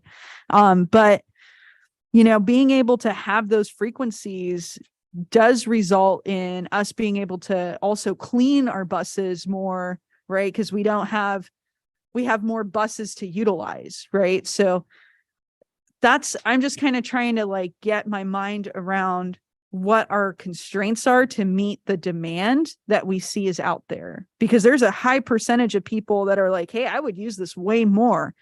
On the other side, we had a great MISBTA meeting where we did talk about lighting, right? And I just, as someone who rides transit when it's dark, there are different issues. If you're at a bus stop that has a bench, that's great during the day for shade, but at night the bus driver might not see you. So I've had to jump out and have my phone so I can wave them down, right? Almost like a taxi.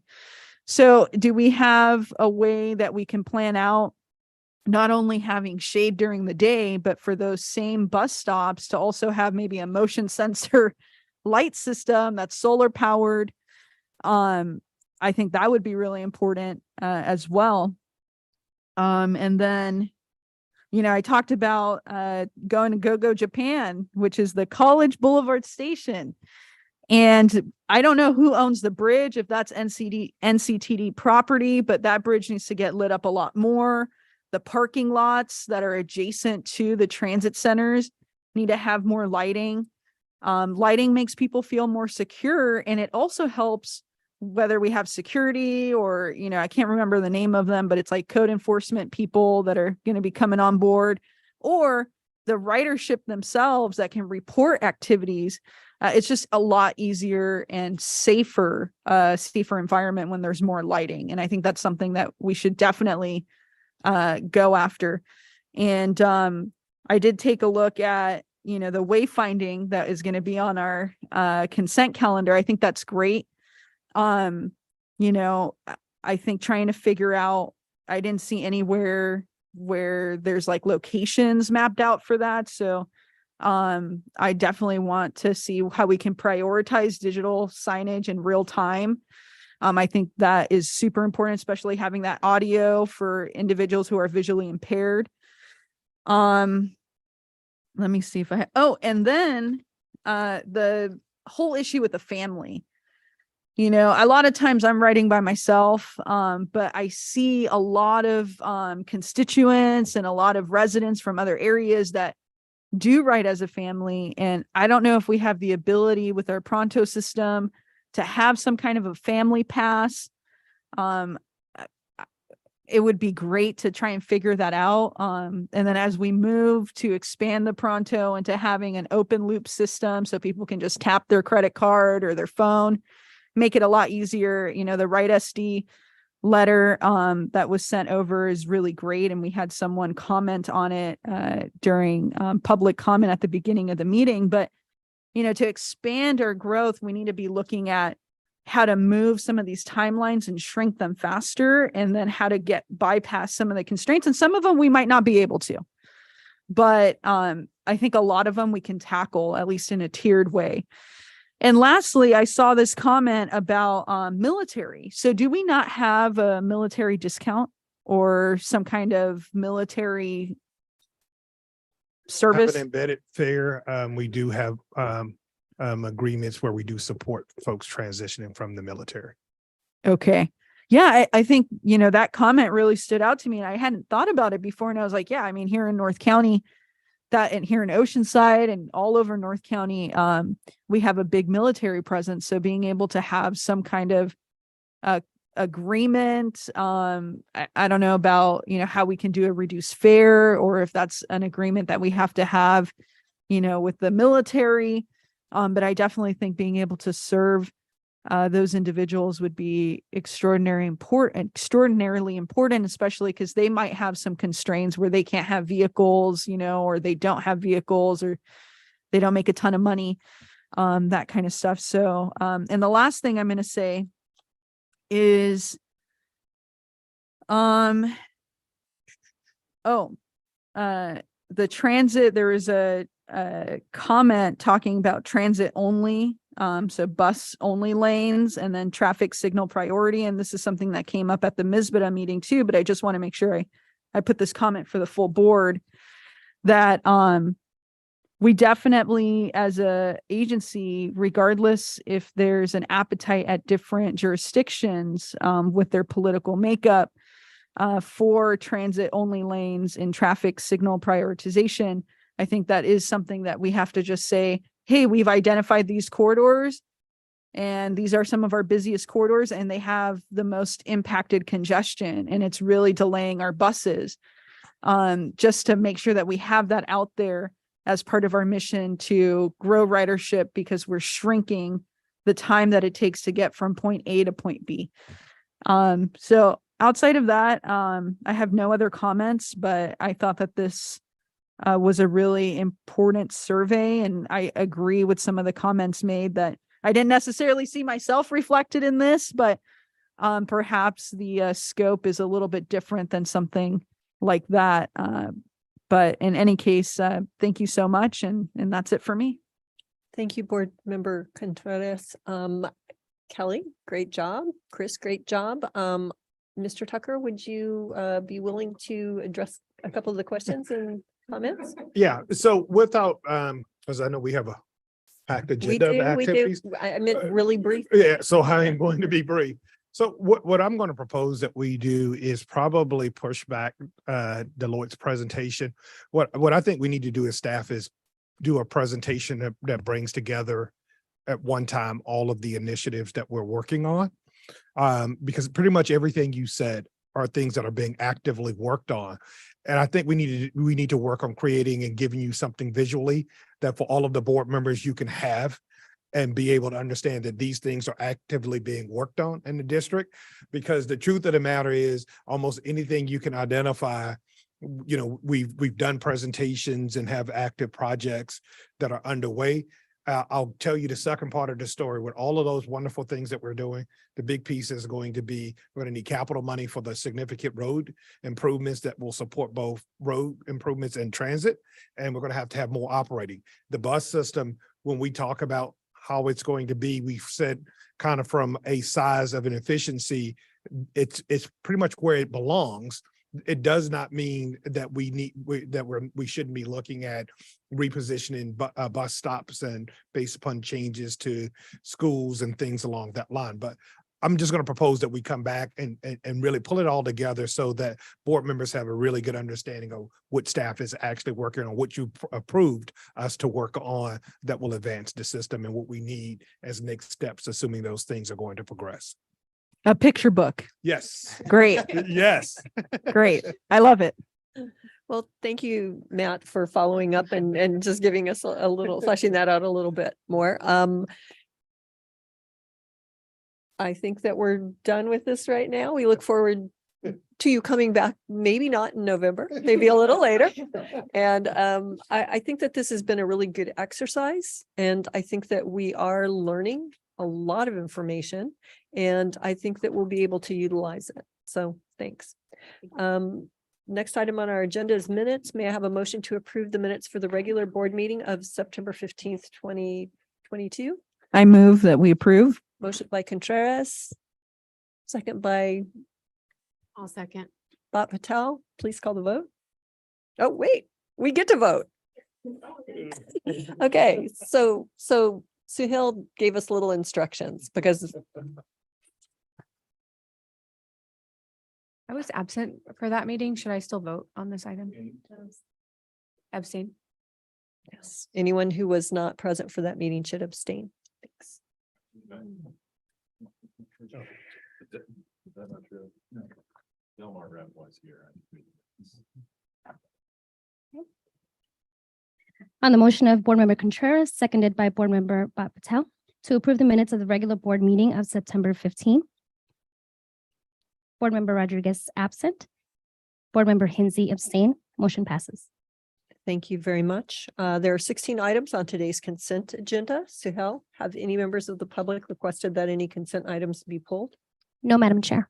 Great. At this time, we are ending the public registration to speak on this item. Do any board members wish to pull items from consent? Board Member Contreras.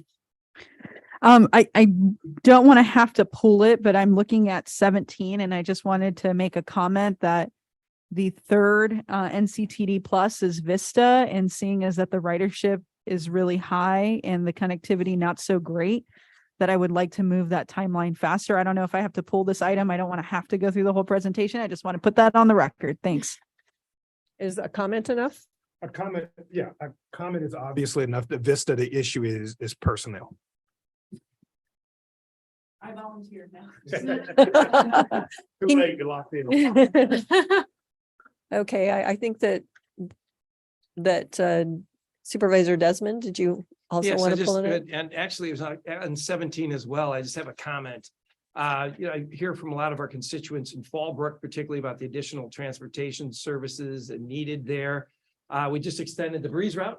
Thank you. 306 into Fallbrook, and now bringing this NCTD plus services, which is basically linking up with Uber and Lyft to the last mile and everything else that was just talked about here. That you're already doing it, Matt. But anyway, so I appreciate that, but and I think that's a great idea of bringing that forward. The only thing is I noticed in 17, it mentions new zones in Vista and new zones in Fallbrook.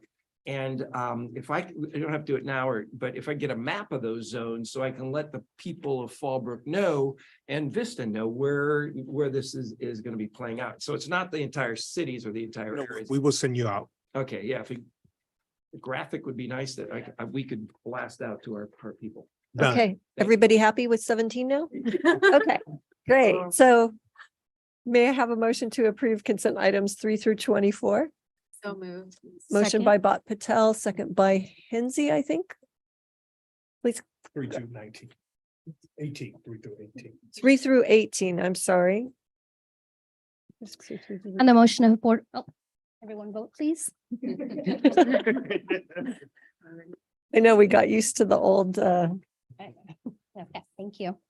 On the motion of Board Vice Chair Bat Patel, seconded by Board Member Hensy, to approve consent items 3 to 18. Board Member Rodriguez absent, motion passes. Thank you very much. Up next, we have 4 other business items. Tracy Foster, Chief Development Officer, will present item 19. This item provides yet another example of NCT's efforts to collaborate with other key stakeholders to create win-win outcomes. Tracy, you're up. Thank you, Madam Chair. Good afternoon, board members. It's nice to see you all in person. In accordance with board policy number 11, our real estate policy, any disposition of real estate requires board approval.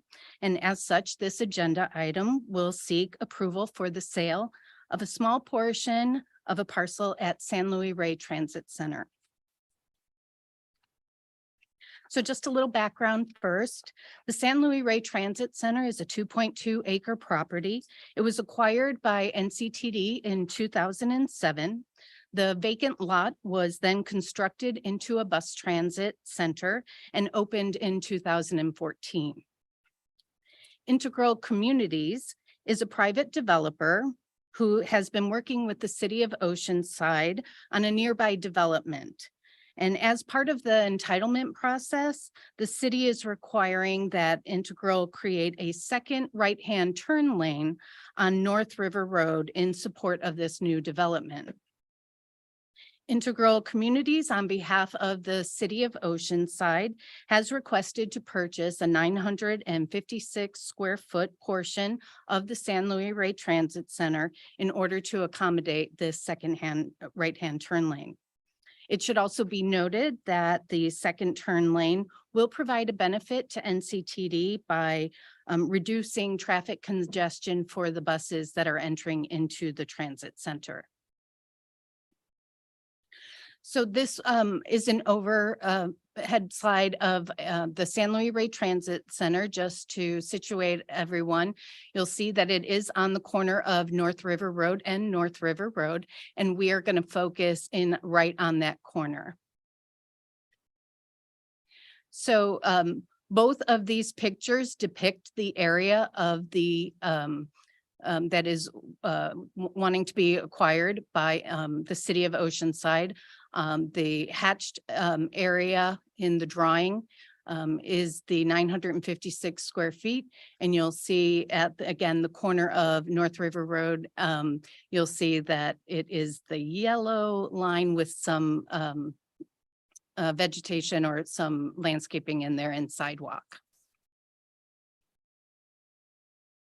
So the San Luis Rey Transit Center parcel was purchased with Federal Transit Administration funding, which means any disposition of the parcel or any portions thereof has to follow the requirements of the FTA. And these requirements include doing an appraisal and a review appraisal that determines fair market value, and also the request made to the FTA for the approval of the disposition.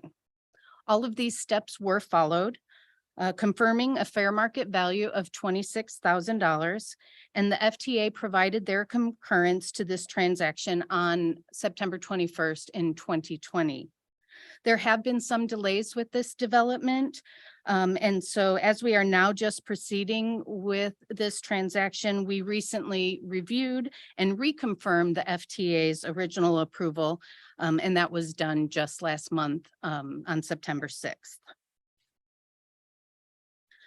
So some information on the actual transaction. This disposition is for 956 square feet area of the San Luis Rey Transit Center at a fair market value sales price of $26,000. The purchase and sales agreement with the city of Oceanside requires reestablishment of sidewalk and landscaping that will be demolished during their construction of the turn lane.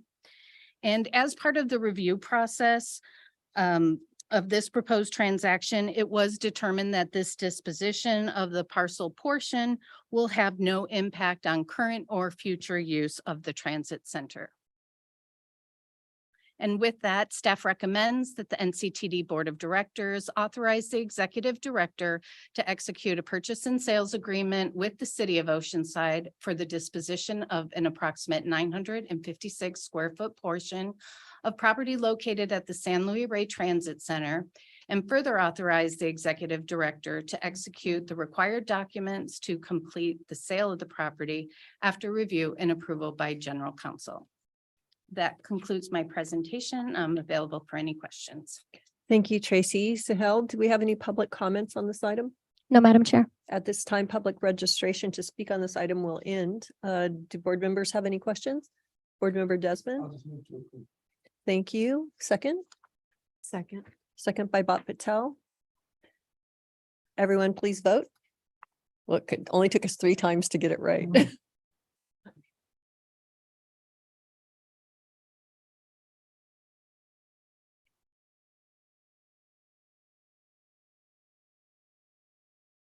On the motion of Board Member Desmond, seconded by Vice Chair Bhat Patel, to authorize the Executive Director to execute a purchase and sale agreement with the City of Oceanside for the disposition of an approximate 956 square foot portion of property located at the San Luis Rey Transit Center, and further authorize the Executive Director to execute the required documents to complete the sale of the property after review and approval by General Counsel. Board Member Rodriguez absent, motion passes. Thank you. Next item, Karen Tucholsky, Chief.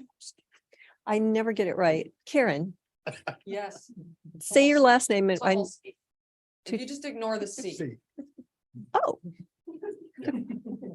Okay. Tucholsky. Yeah. Okay. This is my ex-husband, blame him.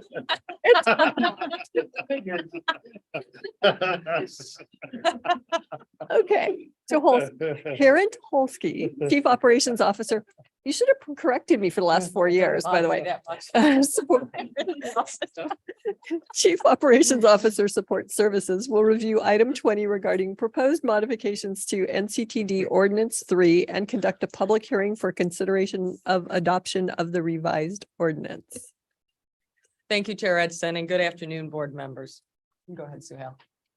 As discussed during the September meeting, NCTD is seeking to amend ordinance number 3, which provides rules and regulations for the safe use of our service and facilities for all of our transit customers. Slide. The proposed changes include minor updates to various definitions and rules, as well as the expansion of prohibited conduct based on recent incidents where NCTD public restrooms are being used for bathing purposes. The existing language in the ordinance and the penal code does not provide a mechanism to address this concern. So this is just a short summary of all the proposed changes, starting with, again, updates to various definitions. We are also, from the last meeting, we have clarified the definition of bicycle to include e-bikes and foldable bikes. So thank you, Member Contreras, for that excellent input. We are also updating all the fare system references to go from Compass to the Pronto fare system. We've updated language regarding service animals for consistency with current legal requirements, and we are proposing new language regarding prohibited conduct relating to nudity at NCTD vehicles and facilities. So NCTD does recognize that many of these individuals who have been using our facilities for these purposes have extremely limited resources. So I do want to talk for just a couple minutes about the efforts that we are making to try to provide support and offer solutions for individuals who are experiencing homelessness, because that is a concern for all of us in all of our communities. Local partnerships are a big focus of our efforts. Our sheriff's deputies have partnered with a local organization called PATH. They have a variety of supportive resources that they are able to offer to individuals who are experiencing homelessness. And they've been partnering with our deputies to get out to some of the folks who are on our system. Secondly, we have a pilot program between sheriffs and the County Department of Health and Human Services that we just launched in April of this year. So under that program, the HHS staff go out and ride with our deputies every week. They go out throughout the system and they make contact with individuals who are, again, on our system and on our properties experiencing homelessness. And they have a variety of resources that they are able to try and connect them with. So to date, since April, they have contacted over 165 people and have been able to connect just under 110 with assistance and resource of some type. So this is a great program. It's been very successful, and we're definitely looking to transition it to a permanent status in the coming months. I want to give a shout out to Supervisor Desmond, who really helped us with his leadership in this area. We reached out to him and asked what we could do to partner with the county. He sent us over to the folks in HHS, and Mr. Tucker and I had a grand total of 2 one-hour phone calls. And the program was set up. So it was literally the most efficient and effective thing I think I've done in terms of putting a partnership together in my 10 years here at the district. So thank you very much, Supervisor Desmond. I know, exactly. It was so easy. Now, other efforts that we currently have is contact card with information for local social services resources throughout the county that we provide to our riders, persons in need. And we're also in a developing project to add similar signage with similar information that we can post at all of our facilities and at stations as well, giving that information out there to folks. Certainly, as we move ahead, this is going to continue to be an area of focus for us. So we will definitely be taking advantage of any other opportunities that we can for partnerships with other organizations or other ideas or suggestions that come to us, where we can, again, try to do anything that we can to help support those individuals who are experiencing homelessness within our community and within our system.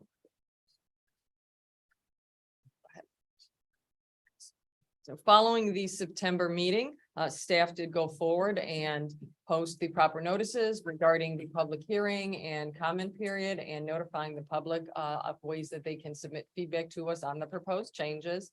We have not received any comments as of this minute that I'm aware of, that I am sitting here at this chair. We just did not have any at the time of the meeting. So with that, we would move to the staff recommendation. And we would recommend that the board take all of the actions that are noted on this slide to receive and consider public comment, close the hearing, and adopt the proposed changes to ordinance number 3. If adopted, the modified ordinance would become effective immediately. So with that, that concludes my presentation, and I'm happy to take any questions that the board may have.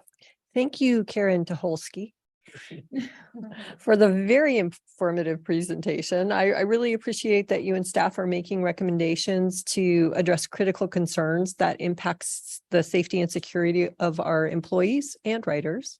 Also that you provided detail on how we are working to support helping at-risk populations by providing access to resources provided by the County of San Diego. And of course, I'd also like to thank our board member Supervisor Desmond for his direct involvement in providing dedicated resources to NCTD and our sheriff's unit that help direct at-risk populations to programs that can help improve the quality of their lives.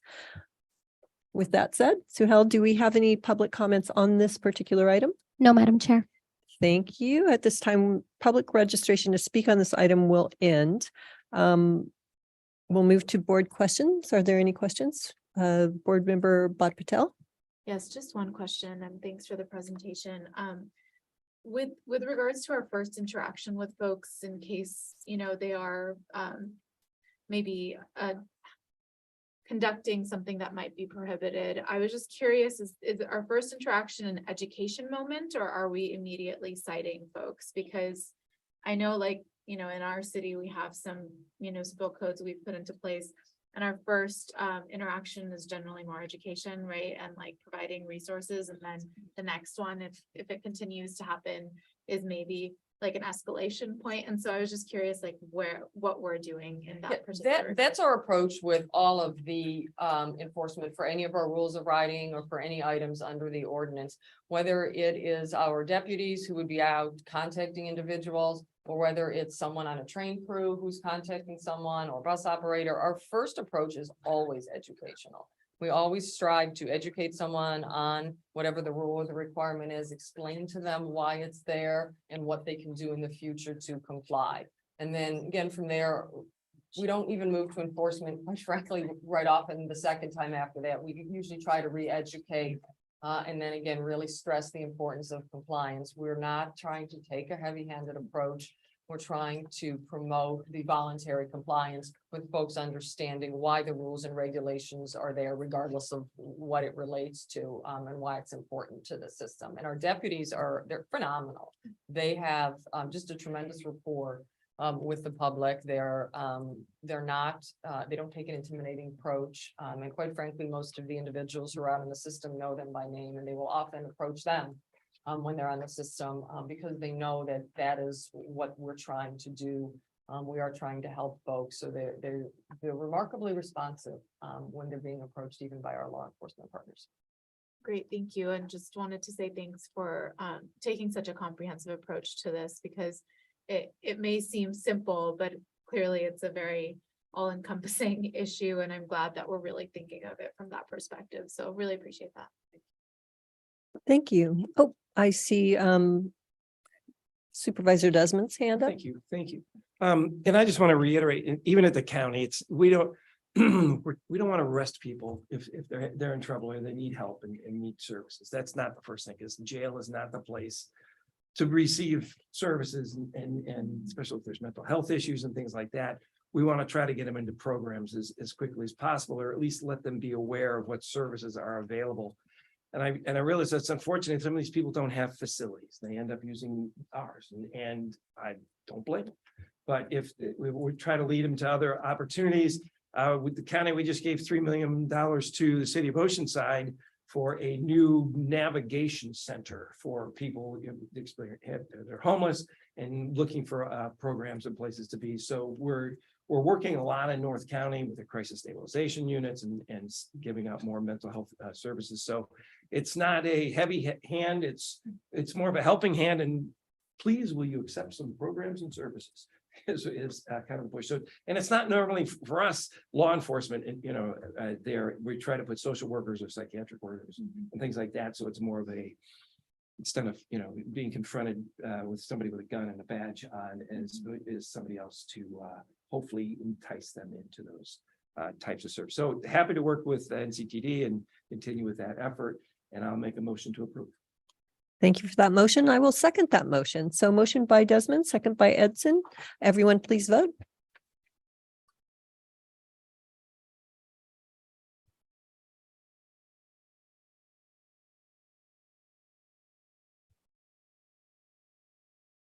On the motion of Board Member Desmond, seconded by Board Chair Edson, to receive proposed the modifications for ordinance number 3, waive the full reading of ordinance 3, close the public hearing, and adopt the proposed modifications. Board Member Rodriguez absent, motion passes. Thank you very much. Before we move to our next item on the agenda, we have an honorable member in our audience today who would like to speak on remaining public comments portion of the agenda. However, he's got to leave. So if there are no objections from my board colleagues, I'd like to move public comments forward on the agenda to accommodate his request. Everybody good with that? Okay. Mr. Garcia?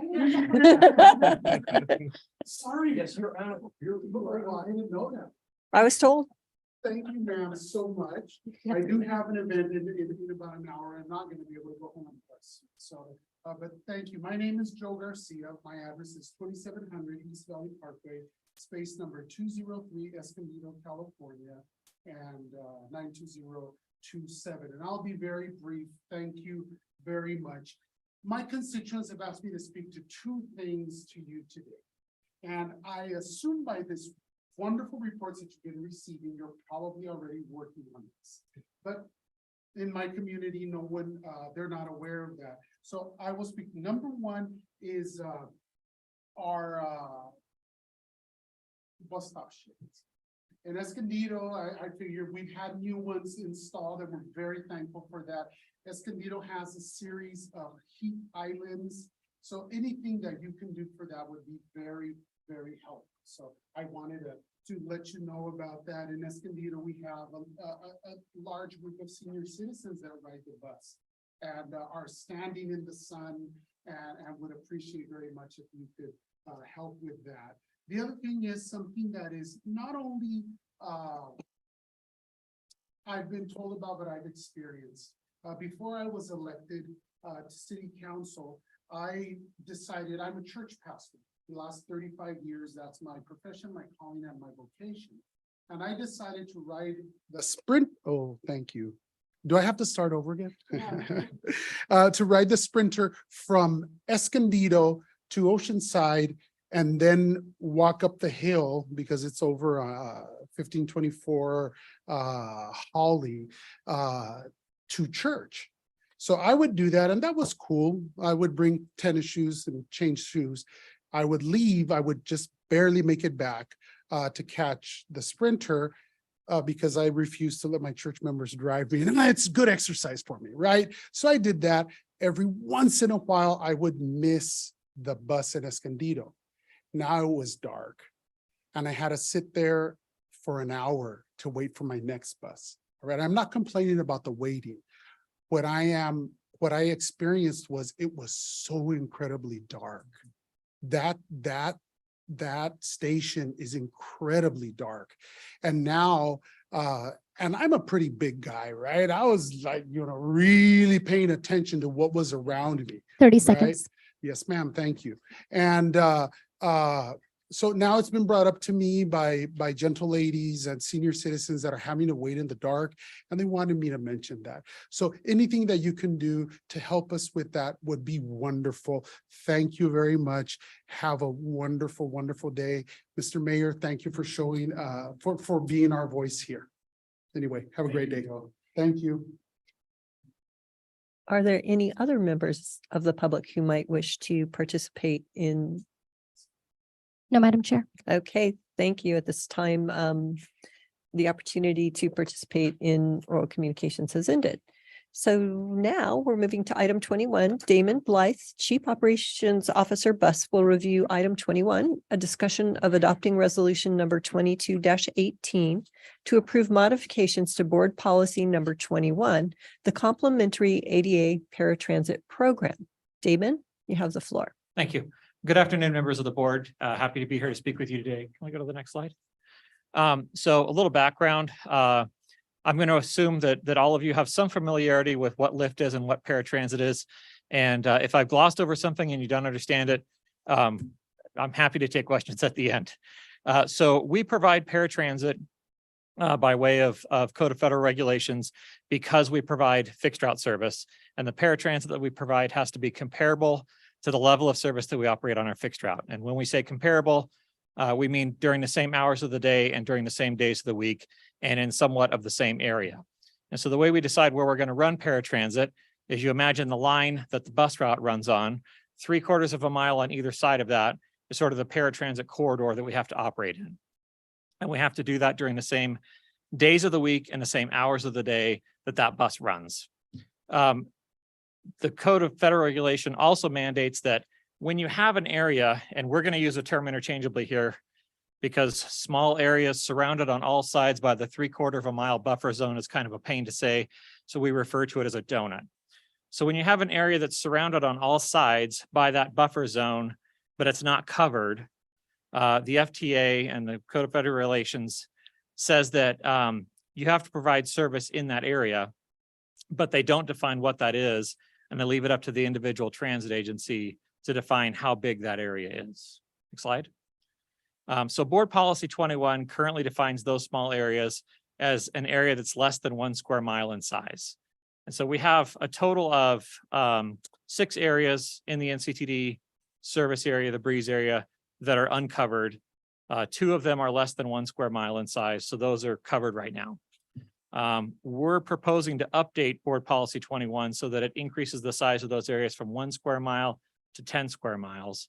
And if you adopt this change, NCTD would now be providing Lyft in 3 additional service areas that are in Encinitas, Carlsbad, and just barely touch the area of Vista.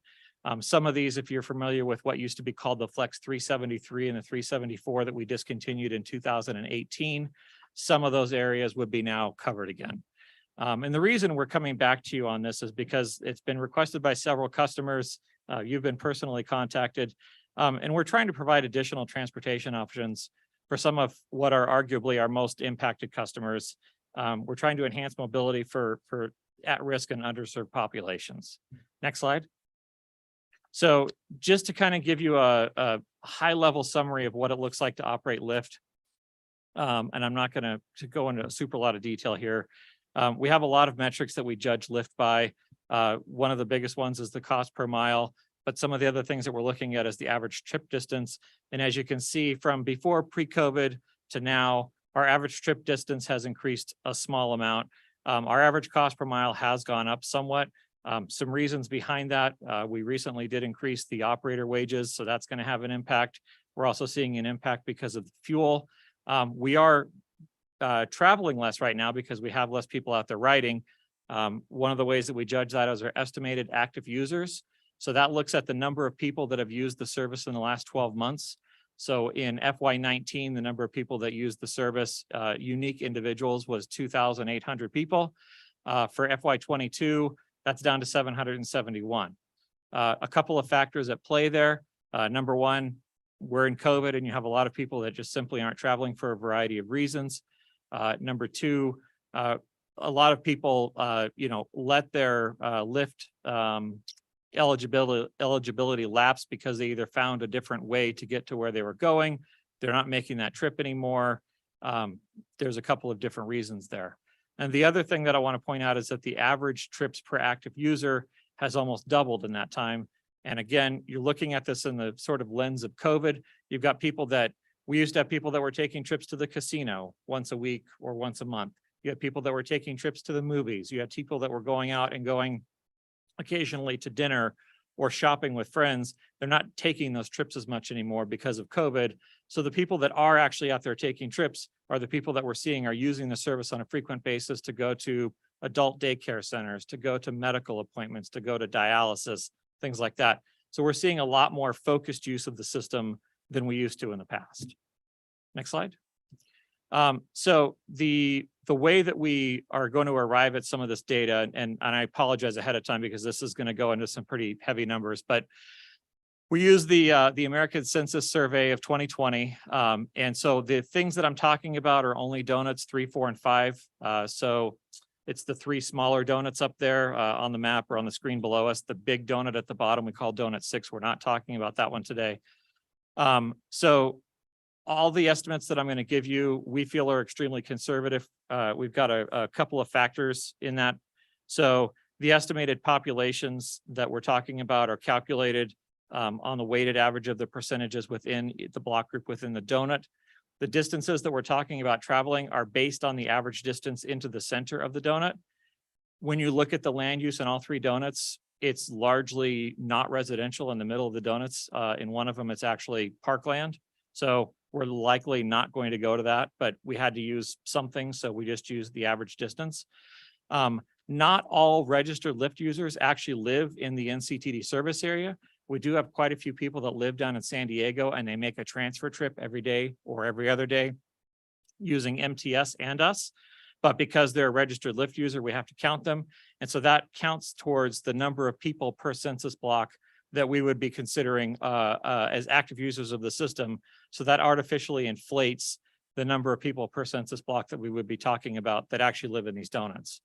And the proportion of potential individuals with a disability that will register for Lyft has decreased substantially. And you'll see that number in a minute, but we didn't actually use that lower number. We used the number from 2019 just to be extra conservative. Next slide. So our populations with a disability in the service area, as you can see, has doubled 30,000 to 66,000. And again, you know, when we last made this analysis, we were working on data that was almost 7 years old. We now have pretty recent data. There has been a significant drop in registered Lyft users, as I explained prior. The average number of trips per customer was adjusted for FY22. Again, we're just seeing a lot more use of the system on a very regular basis, but by a much smaller population of people. However, the proportion of estimated users with a disability that are using Lyft has actually decreased substantially. So we were at 17% when we did this analysis in 2019. We're now down to 4.27%. Furthermore, that 4.27%, and this is kind of confusing, is actually using the 2019 proportion. If we actually use the proportion from today, it's less than 1%. But again, we were trying to be conservative in our estimates of how many people that this might actually impact or might actually use it. Next slide. So a little bit of detail about the 3 donuts that we're talking about. So the donuts are within the city of Encinitas and Carlsbad, and the one at the top there, donut 3, does touch Vista. The square miles of each is represented there. The smallest one is 2.85 and the biggest, 2.68, and the biggest one is 5.83. We're proposing to go to 10 square miles, which would include all 3 of them. And if any adjustments are made later on, it still gives us a sizable area that we would still be covering to protect future, chances of this being adjusted. The number of people that you're seeing there, the estimated Lyft customers in each zone, we actually have 24 Lyft clients that live in those 3 zones right now that use the service on a frequent basis. Those 24 people are counted in the estimated Lyft customers. So the average Lyft customers there that we're talking about is a little over 100, meaning that potentially there could be up to 80 or 90 new customers as a result of this. We can't tell you if that's actually going to happen or not because they would be new customers. But 24 people of those 111 or 117 are already using the system. In order to use the system, though, they have to travel outside of wherever they're starting their trip from, either their house or the person they're staying with, and get to inside our service area, which is the sort of shaded area. So that means we're either meeting them at a coffee shop. I can tell you one customer in particular, part of her neighborhood is in the service area and part of her neighborhood is not. So we actually drive a few blocks away from her house and pick her up. So it's kind of an arrangement that her custodian has to make with us. And the other thing I want to point out is just because we don't serve these areas, it doesn't mean that we might not actually be driving through the area, because we take what is the fastest route to get from point A to point B. Sometimes the fastest route may actually go through there, but because these areas aren't considered covered under the board policy, we wouldn't pick anyone up while we're traveling through there. Next slide. So the estimated fiscal impact, I'm not going to go through each donut. So we've got the square mileage, which is the area in square miles that each donut represents. The estimated total of people with a disability is the number of people that live in that donut area, estimated based on census data and based on our proportions that we were talking about before. The estimated Lyft customers is the number of people in each one of those areas that have a disability that would be found eligible to use the service that may or may not sign up for the service. The estimated number of trips annually is based on the number of Lyft customers taking 93.87 trips per customer. Again, not every customer does the same thing. And so then our resulting estimated annual cost of the extra mileage is the average, is going to the distance, to going to the center of the center of the donut. So a little over 1 mile for every single trip, for every single person, 93.87 times. So our total estimated cost of this is $93,000. And again, that's assuming every single one of those people makes that trip 97 or 93 times a year. We try and recover as a district 10% of our cost for the Lyft service. And so that means we would be trying to recover $9,327 from these customers to cover that extra distance if we were to put a surcharge on this trip. So every customer right now pays a flat fare of $5 for every Lyft trip they take. One of the things that we were looking at was that if we were to expand the service area, we would possibly charge a surcharge to these folks because this is above and beyond what we're technically required to do. But as you can see, if we were looking at trying to cover 10% of the estimated cost, we would be asking each customer to pitch in an additional 85 cents, which at the end of the day would amount to $9,327. Again, we're talking about our most vulnerable population, and it just doesn't seem appropriate from a staff perspective to be asking this population to pay an additional 85 cents to go what amounts to probably a mile. So the next page. So our staff recommendation is that we recommend that the board adopt resolution 2218, approving these modifications to board policy 21, the complementary ADA paratransit program, to expand those Lyft services to cover to unserviced areas, portions of the core fixed route bus network, smaller than 10 square miles in size, with no additional surcharge. Great. Thank you, Damon. Excellent presentation. I'm quite pleased to see that staff has reanalyzed this request and is now recommending that we take this important step, especially because it will improve mobility for one of our most vulnerable population of riders. So while I recognize the modification will cost the district more money, it's, in my opinion, the absolute best and right thing to do. So first, before board, Suhail, do we have any public comments on this item? No, Madam Chair. Thank you. At this time, public registration to speak on this item has ended. Board questions, I see. We'll start with Director Hensey. Thank you. This is really good news. I just had two questions. One is, how will we get the word out about this change? Because I'm sure there's folks who have tried over years to try to use these services and haven't been able to. Do we keep track of folks that we've maybe rejected, and can we contact them and let them know there's been a change? Yeah, so we don't, as long as they're found eligible, they wouldn't be rejected. They would just be notified that they wouldn't be able to take a trip starting in their home. So we already have 24 people we know right away that are going to be, now being able to take the trip from their home. So we will be contacting those 24 people immediately. We also have a map on our website that shows the coverage area. So we'll be modifying the map to show that those areas are now covered. And then also additionally, when you're found eligible for paratransit, they give you sort of what we call a rider's guide that shows you all of the areas that are covered and how to book your rides. So all of that information will be updated as well to notify you that your area is now covered.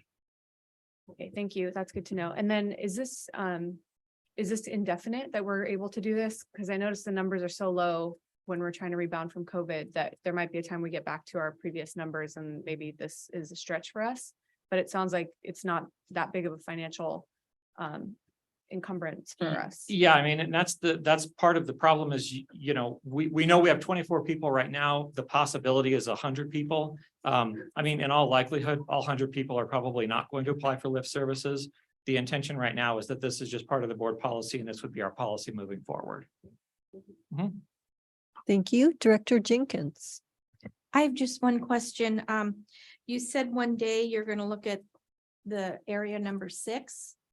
What was the reason to not look at it this time? The size of it? Yeah. We don't have any plans to look at area number 6 right now because it's it truly has a pretty significant financial impact and it's very large. It's over Okay. 30 square miles. Okay. Yeah, and just to put a fine point on this, so we went through a pretty significant discussion internally about kind of expanding this program out of the fear of what the future costs would be. We had originally thought about in those donut holes that we're asking you to approve today, implementing a fare surcharge, which is allowable under the ADA regulations. But when we looked at the totality of that group, didn't think the squeeze was worth the juice in terms of having a fare surcharge. You know, if we get a ton of feedback from the group in donut hole 6, we would probably say if we really wanted to dig down deep into that, that would be a significant cost that would have to be offset. And likely the only way to offset that and manage the demand would be to have a fair surcharge associated with it to help defray the cost. Because, you know, at the end, when there's a budget issue, you know, we have to provide certain levels of ADA service. What we're proposing if we do donut hole 6 is something above and beyond what is required. We just have to figure out, you know, when it's not mandatory and if we have a financial issue, what does it mean? Okay, thank you. Okay, see no more hands raised. May I have a motion and a second to approve agenda item 21? So moved. Motion by Hensy, second by Contreras, second. Contreras. Everyone, please vote.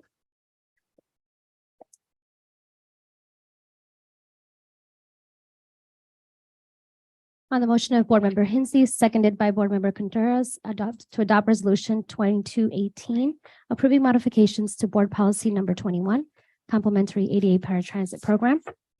Board Member Rodriguez absent, motion passes. Thank you.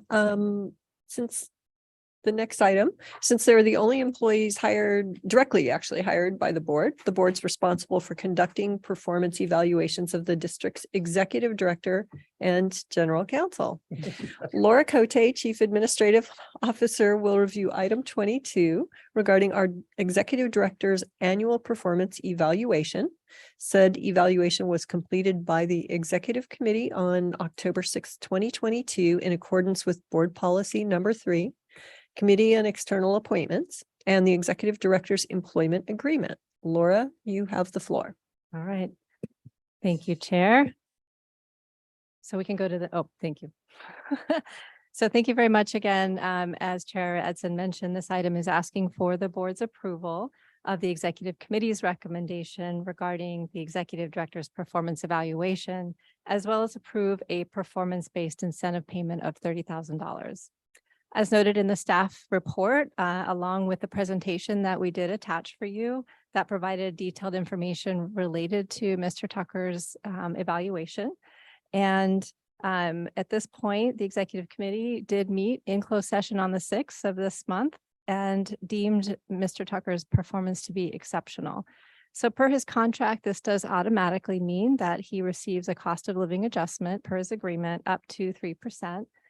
This is determined by the Consumer Price Index that is published annually in December. So the executive committee has also further recommended a bonus for your consideration. That does conclude my presentation, and I would be happy to answer any questions that you might have. Thank you, Laura. Suhail, do we have any public comments on this item? No, Madam Chair. Thank you. At this time, public registration to speak on this item will end. Any board questions? I have some comments. Maybe there's a question as well, but Questions or comments are about the same thing here. So certainly So I have a Director couple of Quirk. questions and comments, and maybe just first a procedural one. If there's anything that I want to submit for the written record, how do I do that? Do I submit it to the board clerk, just for clarification purposes, rather than just verbal? If you're referring to the evaluation process itself, yes, we did actually invite the board to provide comments at before the executive committee met. At that point, I think I would need to defer to general counsel if the process can be reopened at this point. But I did want to mention that that phase was, I guess to clarify, just written record of what I'm about to say. oh, apologies. Yeah. How does that work? Is there any way to do that? We can capture your comments in the audio and as well as in the minutes. All right, well, great, thank you for that.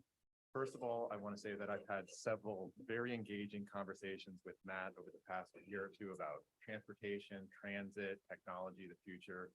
I really appreciate the engaging discussions. But as I look at the performance of the NCTD and all of its modes over the last decade or so, I think, Matt, you've been here for 12 years. I just see some problems here. It's not necessarily a reflection on who Matt is as a person. I'm commenting more on the operations of the NCTD as a whole. So just to give a few numbers here, in 2008, the operating losses for the NCTD were around $80 million a year. They steadily increased to about 2019 before COVID to about $130 million. Today, they're about $160 million, give or take, on an annual basis. Ridership, I think that's the most important metric. That's what we're talking about here. That's ultimately what we're trying to do here. We saw the presentation earlier today from Deloitte. Ridership for all the key modes has been down. I'll start with the bus. Back in 2007, bus ridership was over 27,000 per day. It's down between 2007 and 2019, it was down 37%. So it declined by over 10,000 daily riders from 27,000 to about 17,000. Again, that was before the COVID days. It's down quite a bit since then. Coaster ridership from 2014 to 2019, down about 21%, or so 4,700, about 3,700 riders per day. And then of course COVID happened.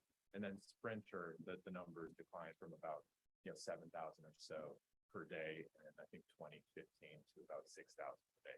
So I see these broad metrics as just an indication of significant challenges. I think there's some good opportunities going forward. But I just wanted to, get those into the record, acknowledge that there's a lot of work for the NCT to do. And Matt is the executive director. I think he's done a lot of positive things, but there are some serious challenges for the organization. Those are my comments. Thank you. Okay. Any other board member comments or questions? Board member Contreras.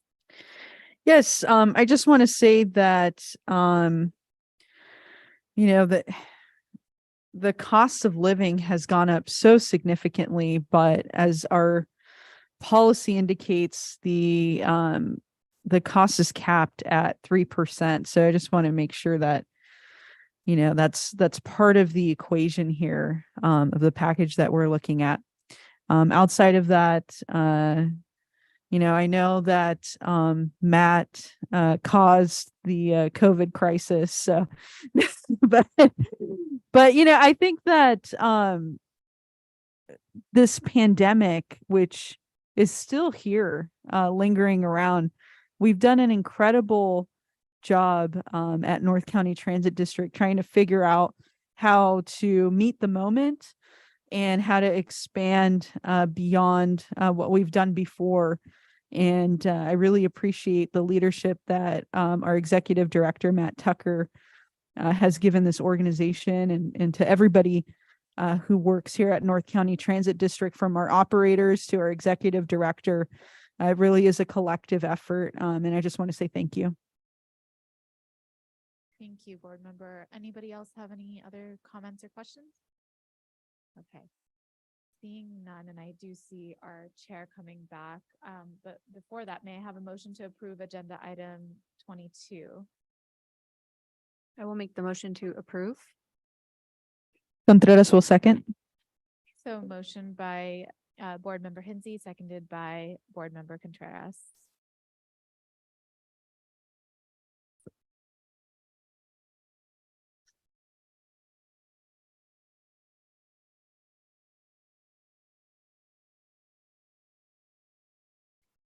On the motion of Board Member Hensy, seconded by Board Member Contreras, to receive the annual performance evaluation for the Executive Director and approve the Executive Committee recommendation. Board Member Rodriguez, absent. Board Member Quirk, abstain. Motion passes.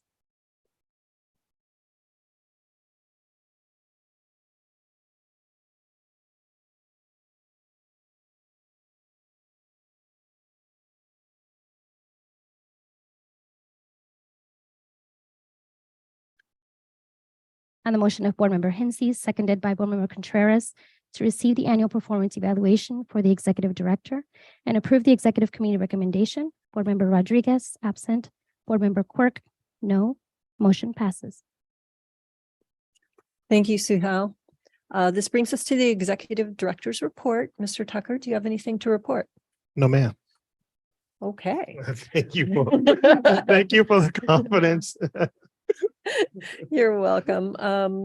We've already done remaining public speakers, but maybe I'll just ask one more time.